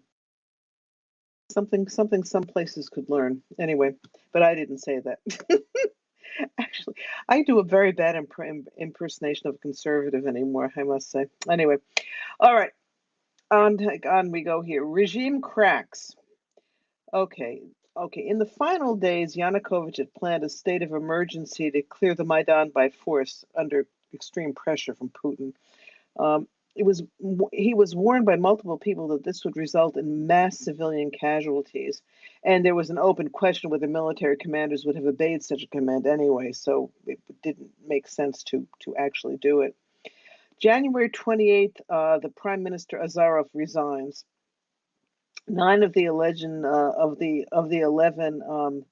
uh, dictatorial laws were rescinded, but there was widespread suspicion on the Maidan that all of this was some sort of a trap. In the meantime, a resolution had been passed to increase the Berkut from 5,000 to 30,000. So that would be an indication that maybe this is not planning. They're not planning anything peaceful. And pressure was put on oblast governors to crack down on their local Maidan demonstrations. Police continue to attack the Automaidan, and in another critical moment, the Ministry of Interior promulgated a directive legalizing the use of lethal rounds by the Berkut. There was a lack of trust in the leaders Klitschko, Yatsenyuk, and Tianibuk. Is that how it? I'm not sure how it's pronounced. So, do you know? Tiyanibok. Yeah, because that Y always wants to transliterate to the air, or no, Yeah, to an exactly. air, It's for not an right. Your No, brain you wants to right, make it an exactly. oo. Yeah, in Ukrainian, our English Y makes an oo sound, and it's always confusing with its romanizations. Anyway, but okay, Especially when you start learning it in Cyrillic. yeah, exactly. And you want to make H's N's, and you want to make P's into R's. I'm totally confused now. I can't read either language anymore. Well, yeah, start getting those audibles. And there are a couple of letters that are the same shape in Hebrew and Ukrainian too. So I'm absolutely confused. I would Anyway, go ahead. absolutely not be able to handle a third alphabet. I don't think my cranium is large enough. But I was going to say, trying to look for the page here, but the Ministry of Interior Directive 1011. It seems like something. I wonder if that was something, and I can't remember in the text if that was something that came out later or if it was publicized at the time. The use of lethal rounds by Berkut, which is what I would call that an escalation. Wouldn't you, Robin? But I would do it after opening my mic this time. Yeah, I mean, I think any law that's promulgated, there is a requirement as part of that it be posted somewhere. I don't know exactly where, and it may be on something that under normal circumstances not a lot of people are looking at, but I would imagine people were Yeah, keeping an eye on exactly. It's what not was like going a on. passage of a bill in the Rada, right, where there's just automatically journalists watching that Right. at every second. Yeah, exactly. But in these, this is like in the United States, there's the Federal Register, and I don't remember what the other one is. One of them is administrative decisions, which would be like this directive, and the other is actual laws. But you have to check both places to. I would assume though that somebody was watching it at this point because so much was going on. Absolutely. Yeah, exactly. I never thought of that. Just as you were saying it, I realized it was, yeah, the question answers itself. Yeah. Anyway, and as Wynnyckyj says in his, I think he's got a little. Well, Ukrainians and Brits are similar in their love of understatement. Sometimes he says that few believe Yanukovych's supposed desire for peace. You think? Anyway, okay. There was a law on amnesty for the demonstrators. Four different versions. None of them went anywhere at this point because there was no real interest in that on the side of the government. There was, however, what did make a difference. There was pressure from businessmen within the Party of Regions, which was Yanukovych's party, for a peaceful resolution, because this is bad for business, what was going on. There was a possible split within the Party of Regions because many members of the party were unhappy that they had not been consulted about the dictatorial laws before being expected to vote for them. And you have a comment here, Adam. I sure do. Even here, from within the Party of Regions, Ukrainians did not just lie down and accept a new authoritarian order foisted upon them by the leadership. Ukrainian the regime politicians even back then had more spine than the supposed Moscow opposition one, and meaning to say that this was a change of social contract in a big way towards an authoritarian government that wasn't really that was faster than you see happen in most of these slow slides, like you see in places like I'm sorry to say, but Hungary, where it's been happening over a course of years. And so there was, interesting that there was opposition within his own party because it was a hard turn. Yes, indeed, and it will be interesting to know how um, how well known this was at the time. I suspect this is something that we found out afterwards, that it was not obvious at the time. Okay, so anyway, a final law was passed that froze the status quo within the party and the regime versus the Maidan. It did not resolve the situation and suited no one, he says. And I'm not sure the specifics of this bill. He doesn't discuss it, but this was only a way station on the road anyway, so it's probably not that important. I'll deal with my lack of clarity on that. The next section is called "Calm Before the Storm." After they finally had to rescind these dictatorial laws, things have calmed down a little bit. Yanukovych immediately goes on sick leave, something that no president of Ukraine had ever done up to this point. Yeah, go on. He was just ready to be a dictator. It's such a Hoyle move. You know what I Yeah, mean? Like, exactly. oh my God, Ukraine just invaded Kursk Oblast, Mr. President. Mr. President, I'm looking around in both directions. Oh, this is radio. You guys are getting a skit. If you could only see me. But it's just sort of, the country's in revolt. I can't get out of bed, mommy. Exactly. Yeah, I mean, Yanukovych I mean, pathetic. In the negative sense. I mean, just a really slime bowl, disgusting person. And this is just, every time you turn around, you see more evidence of this. Who's going to take care of the giraffes if it's not for me? Yes, exactly. Yeah, this was his excuse at one point for having in his stupid mansion outside of Kiev with the gold toilet and everything. Was it a gold? No, it's Trump had the gold toilet. Whatever. Anyway, No, they with both. they're both. Oh, how nice. Okay, Putin's probably got one too. But anyway, yeah, his excuse was that somebody had to feed the ostriches or the elephants or I don't know what. She's unbelievable. Anyway, Hoyle's uh, toilet is platinum, so when they come to his yacht, they oh, know good who's to know. boss. Yeah. Did you see that when they the incursion into Kursk, there was a soldier walking down the street laughing his head off and saying that the only reason they came to Kursk because they wanted to be able to use their own toilets again. I have that video. I have a tweet of that I, video bookmarked. It's my favorite. yeah. And it's not only crossing the red line, it's pooping on it. I said it. I'll see Oh, myself up. you said it. That's very good. Okay.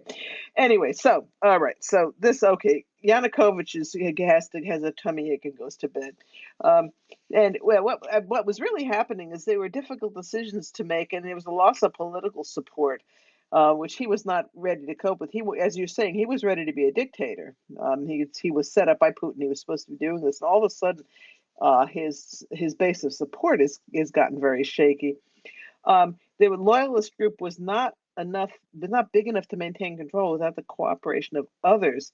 Um, and there were several factions in the party, outside of the Party of Regents, that came from Donetsk, with longstanding ties to Yanukovych. So there was no easy choice to make who he was going to align with to keep himself in power. Um, there was one theory, which I mean, I don't think we know for sure, but why not? That this forced choice was part of Russian plan to take over Ukraine, to cause more disunity. This combined with the empty treasury after those in power had looted it all. This would have forced Ukrainian dependence on Moscow for a bailout. If the government is supposed to collapse, Ukraine is supposed to have no money left for anything, and they're going to have to turn to Russia to save them. At which point, this being saved is worse than not. It would force Ukrainian dependence on Moscow. Like I said, Putin offers a package of 15 billion US and an immediate payout of 3 billion. But the likely requirement for this was probably the forceful clearing of Maidan as a pretext for martial law. And forceful is the word there. Putin had no interest in the Maidan being settled peaceful. That would not have suited his. That would not have led to what he was trying to get to. Um, if Yanukovych had used had declared martial law and forcefully cleared the Maidan, if you remember, there were hundreds of thousands of people at this point. This would have made Yanukovych a pariah in the West and resulted in complete dependency on Russia, which was clarified by multiple Western embassies and probably insiders in the government also by late January. So this is the Russian plan here: disunity within the ruling party, and no money left in the treasury. Offer of a huge bailout and a condition of which would have been the murder of thousands of Ukrainians on the Maidan, which would have made Yanukovych a pariah in the West and would have caused complete dependence on Russia, and that would have been the end of the Ukrainian state. Um, but fortunately, Yanukovych, in this case, his weakness was a blessing, because between the 20th and 29th of January, Yanukovych blinked. He postponed the forceful removal to try to find a peaceful alternative.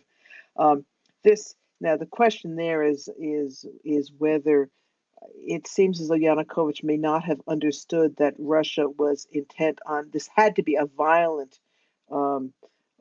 It has to be a violent end of the Maidan. A peaceful end would not suit Russia's Can plan at I all. Yeah, espouse my theory?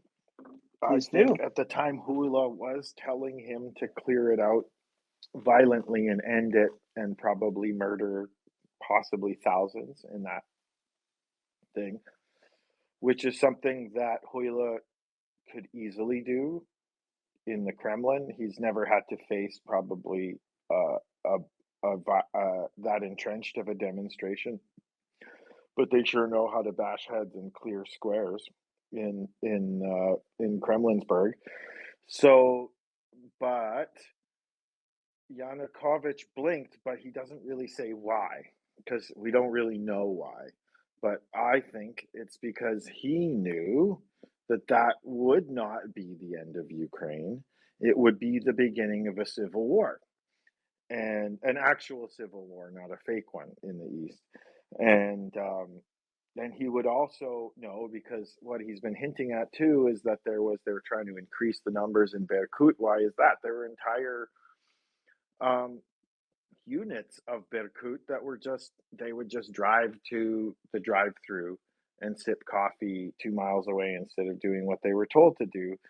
And there was already, the cracks were showing and Huilo was on his little red phone at the end of his long table yelling at him to crack heads, and Yanukovych knew that like not only like this is just he says, you know, he'd be a pariah in the West and completely dependent. These are just the things that we know would happen as a fact. But I think Yanukovych knew more, and that would have kicked things into gear the way February 22nd kicked things into gear across all of Ukrainian society at that moment.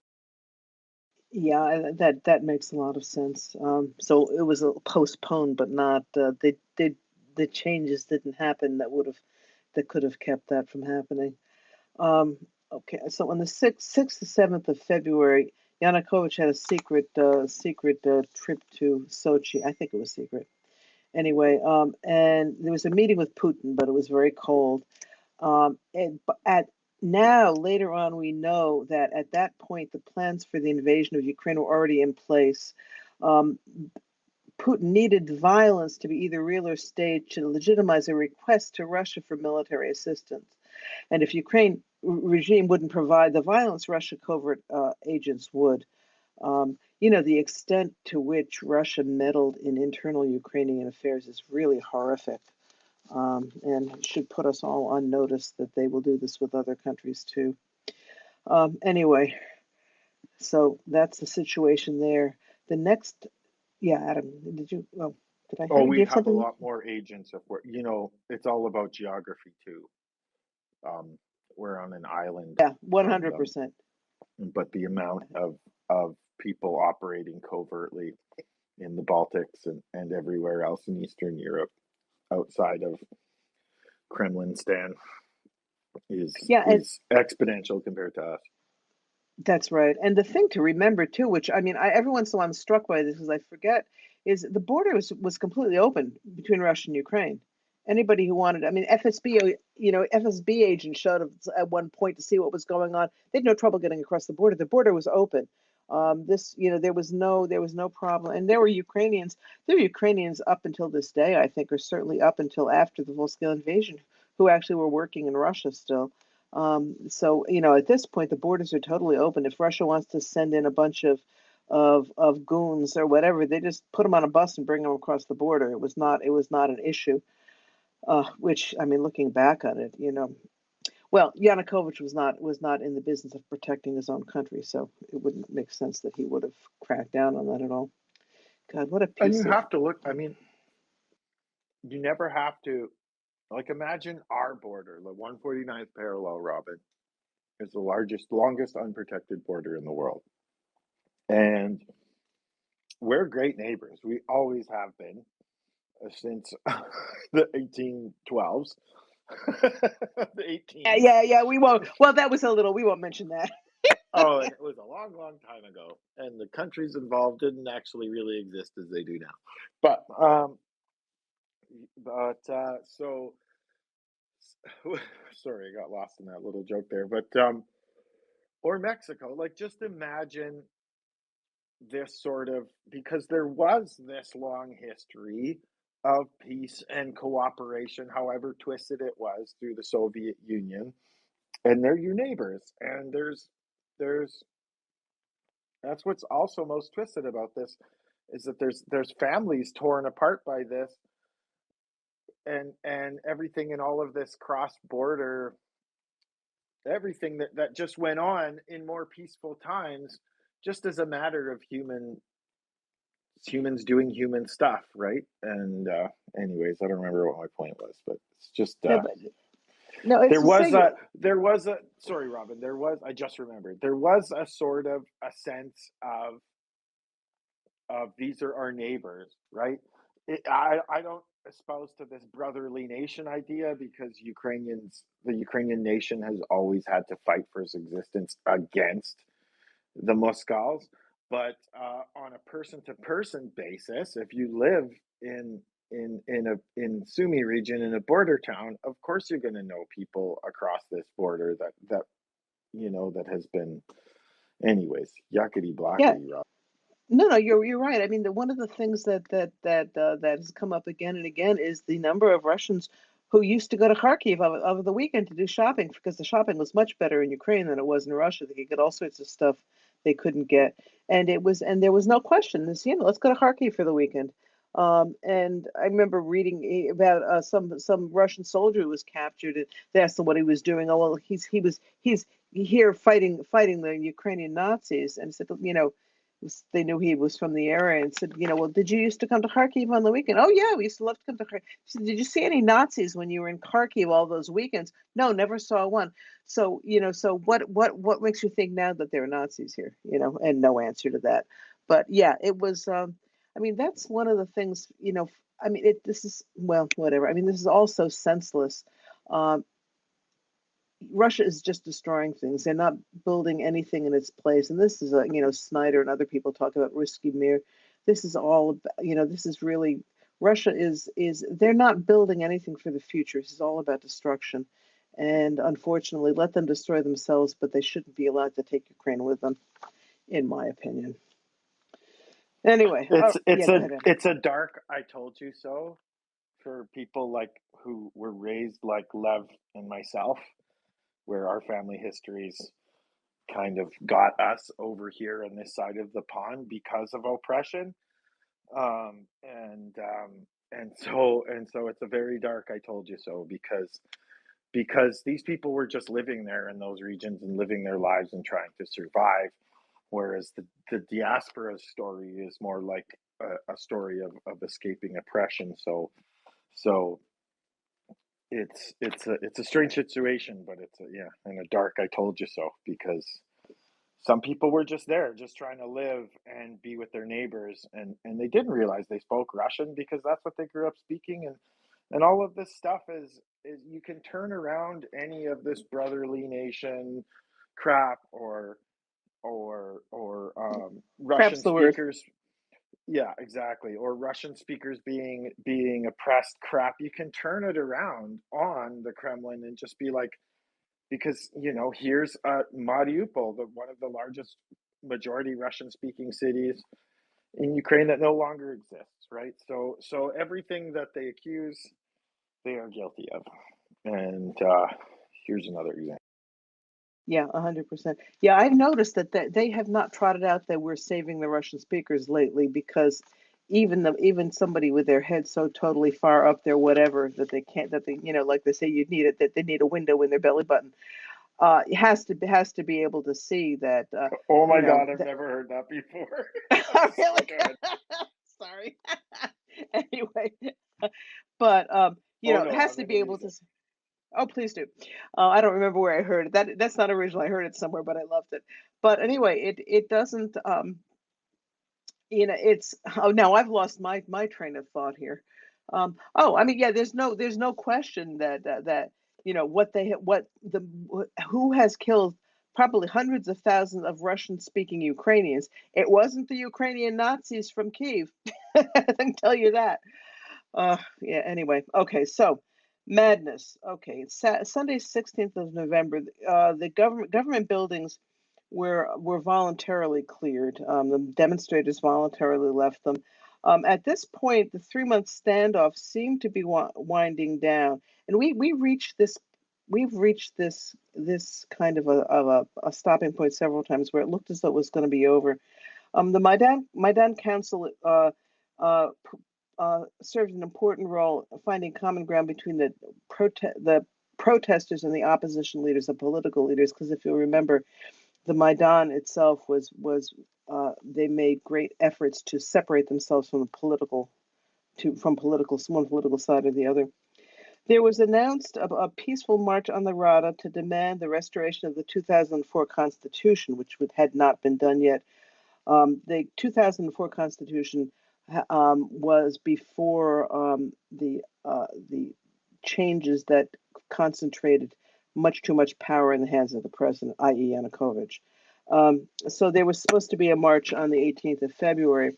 The day of the march, there was Berkut and Titushki, and snipers were spotted. Most likely the first shots were fired by the Berkut. Nobody really knows, but this is based on forensic study afterwards of photographs of things. It's pretty pretty likely it was the Berkut that started this. They attacked demonstrators. They hunted down people in Mariinsky Park. Mariinsky? No, how is that? I don't think I put. It's Mariinsky, isn't it, Adam? Anyway, in that park Yeah, in Kiev. Mariinsky Park. Mariinsky Mariinsky. I Park, just I typed it think. right. There might be a Mariinsky. Yeah, there's Mariinsky. Yeah, just an that it is. extra Yeah. little Okay. vowel in there. No big deal. Yeah. Oh, I loved Ukrainian. Never can a word be long enough. Anyway, but the Berkut attacked demonstrators and hunted people down in the park. Many hundreds were injured. First aid stations were overwhelmed. Ambulances were not allowed in.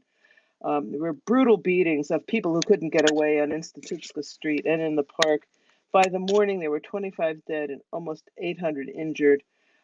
This is the numbers are based on a Ministry of Health report. The reality was probably a lot higher. Trains and road transportation were blocked. The Kyiv metro was shut down, I believe, for the first time since the World War II. And the security service announced an anti-terrorist operation, which in Russo speak means hunting down anybody who doesn't agree with the government. As you know, anyway. Reinforcements for the Maidan somehow managed to arrive from central and western Ukraine, along with weapons for the first time, so that the demonstrators were actually had something to protect themselves with, and they managed to get into the city even with all of the blockades. 19th of February, thousands of Kyiv residents were bringing provisions, medicines to the Maidan. It was a makeshift hospital with an operating room set up in St. Michael's in the monastery. The grounds of the monastery were filled with wounded. The Maidan was cut in half by then. The church tent and the IT tent and all those other structures, which were close, if you're looking at the map, were close to the main stage on the Maidan, were burned that night. And as Wynnyckyj said, if the order to storm the stage had been given, the Maidan would have been cleared within minutes.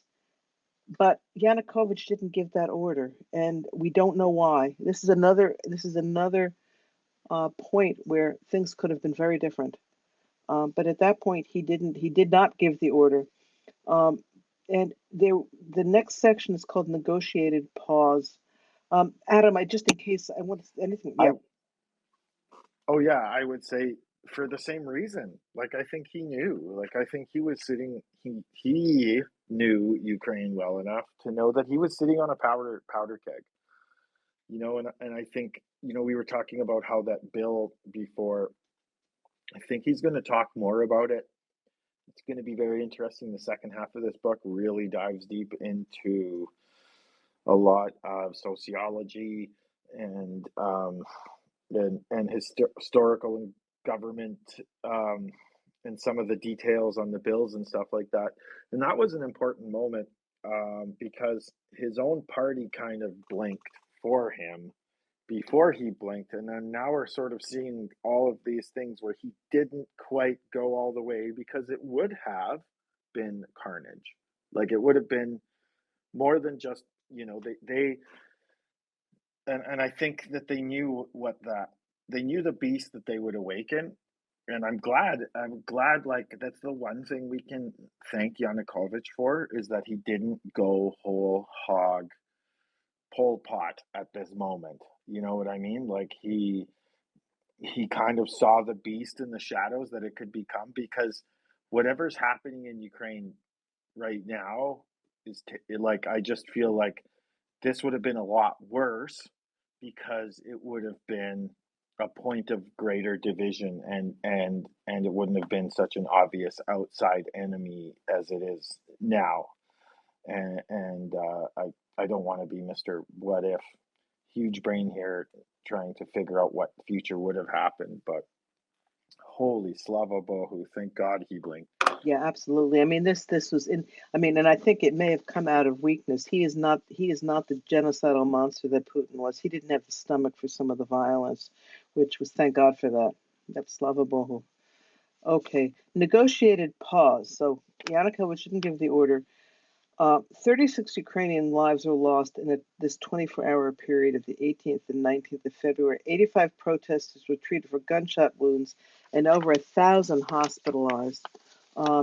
And this was, I mean, aside from the real trauma of people being so many people killed and hurt, was an emotional trauma for the entire nation because this is the last time there was such violence on the streets of Kyiv was during World War II. There were reactions all over Western and Central Ukraine. Over 10,000 people stormed the SBU Interior Ministry offices in Ivano-Frankivsk.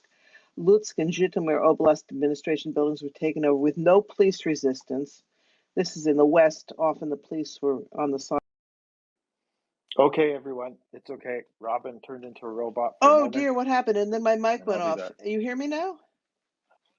Oh, I heard you now. It was like, Oh, bah, and it went all robot-y yeah. and stopped. Did your earphones die? No, Is that no, what no, it's no. thinking? It's just I kept on talking and then I saw I was on mute, which I hadn't done. All right. Something messed up because it wasn't just a mic turning off. It totally, Uh, like, you sounded like you went into the seventh dimension is what it yeah, sounds well, like. here I'm back. Where was I? We were talking Well, I'm so glad you're back.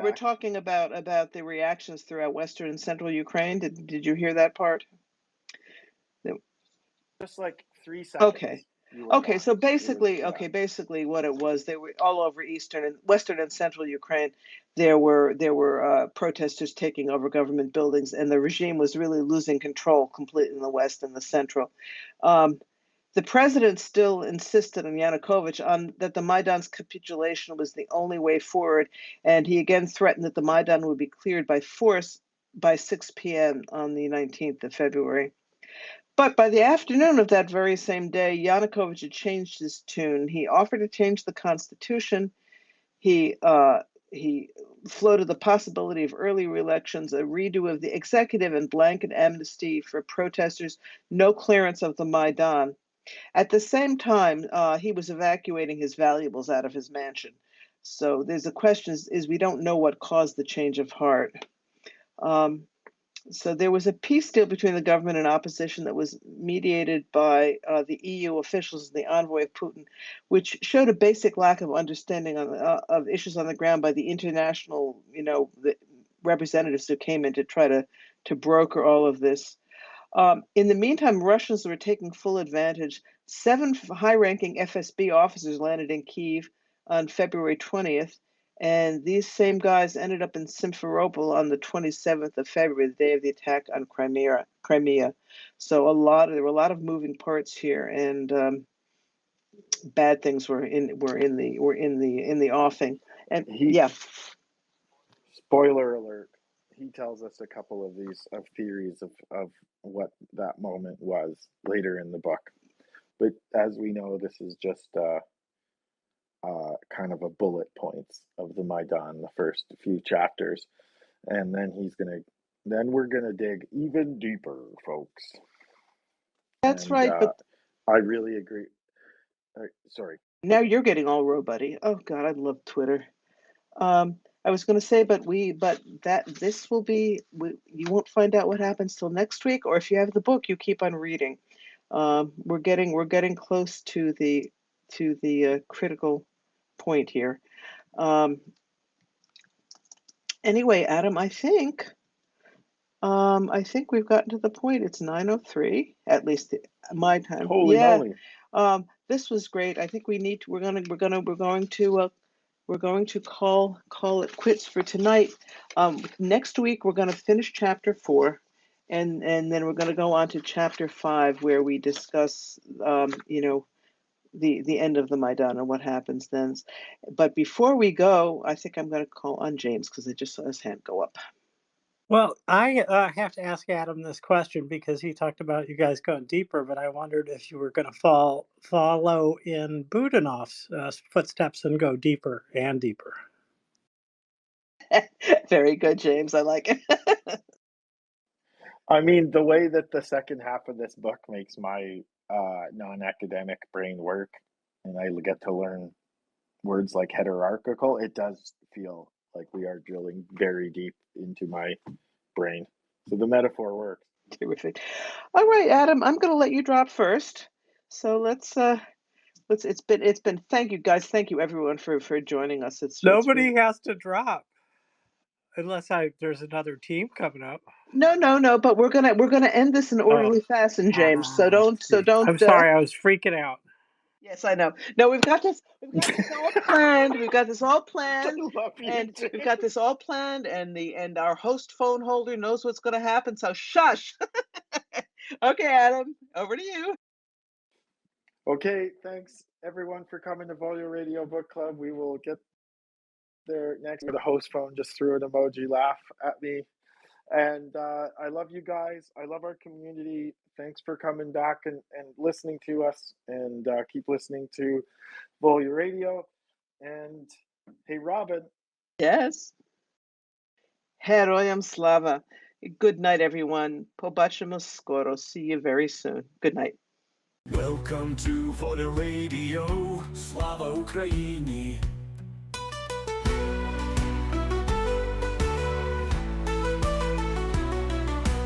Welcome to Volya Radio. Slava Ukraini.